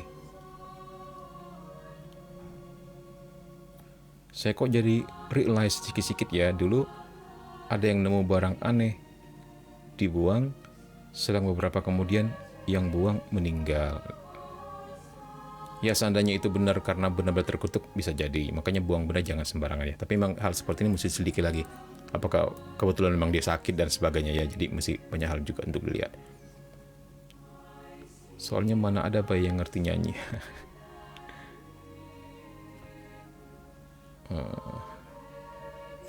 Oh ya, Min lupa nih, sebelum kita mengakhiri live kita, boleh untuk mereka yang ingin mendalami lebih dalam lagi, feel free to chat and share di Telegram ya.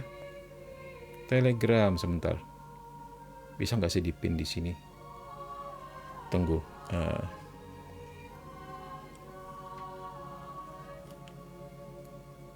Oh di HP yang ini ya, sebentar ya.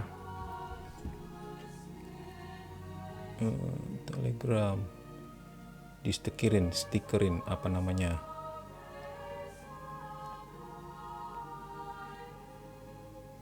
Telegram.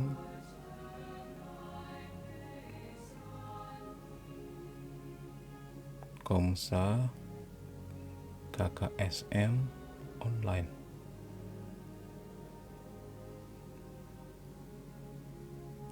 Nah itu dia. Hore, Mimin bisa bikin stiker.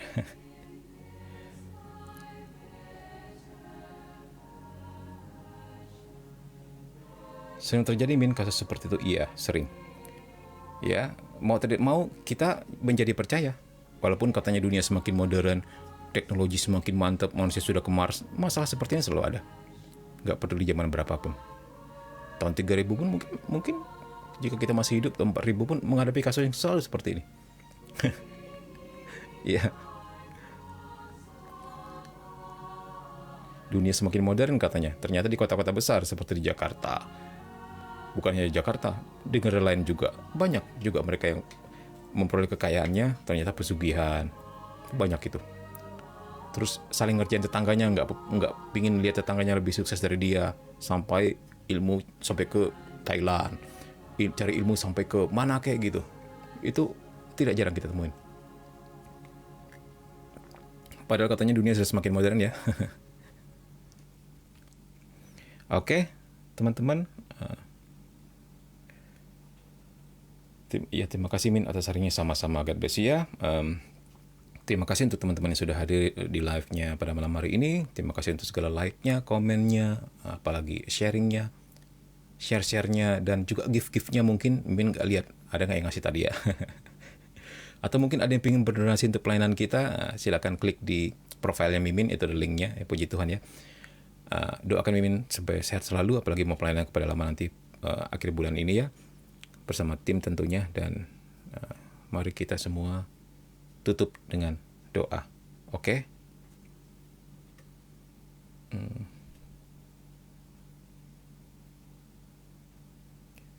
Ready? Bentar. Kita mau doa.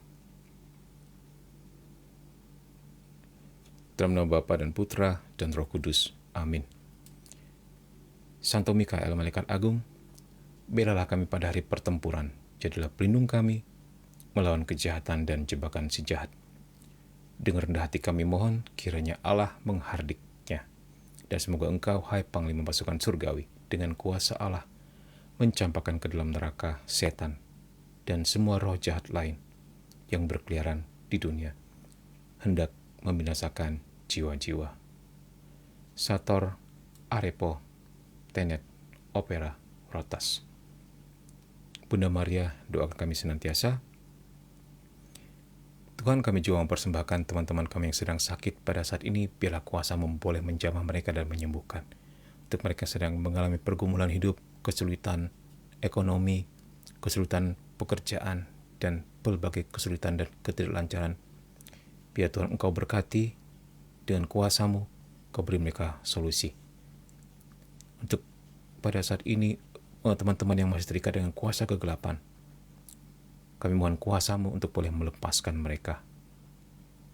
Kami juga berdoa untuk perdamaian dunia, Tuhan. Utuslah Roh Kudus-Mu kepada hati-hati yang sedang panas membara, agar mereka disejukkan, didinginkan, dan akhirnya menemukan solusi untuk perdamaian.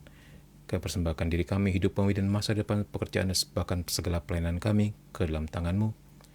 Jadilah semuanya seturut kehendak untuk kemuliaan-Mu. Kemuliaan kepada Bapa dan Putra dan Roh Kudus, seperti pada permulaan, sekarang, selalu, dan sepanjang segala abad. Amin. Dalam nama Bapa dan Putra dan Roh Kudus. Amin. Thank you all. God bless you ya. Kita jumpa lagi minggu malam dalam pendalaman iman Katekismus Gereja Katolik. Baik, semoga semuanya menjadi tim pengusiran setan. Amin. God bless you. Bye.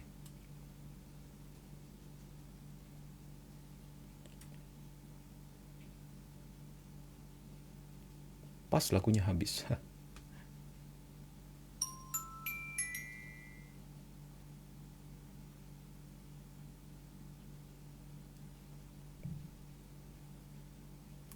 Berkah dalam juga. Oke.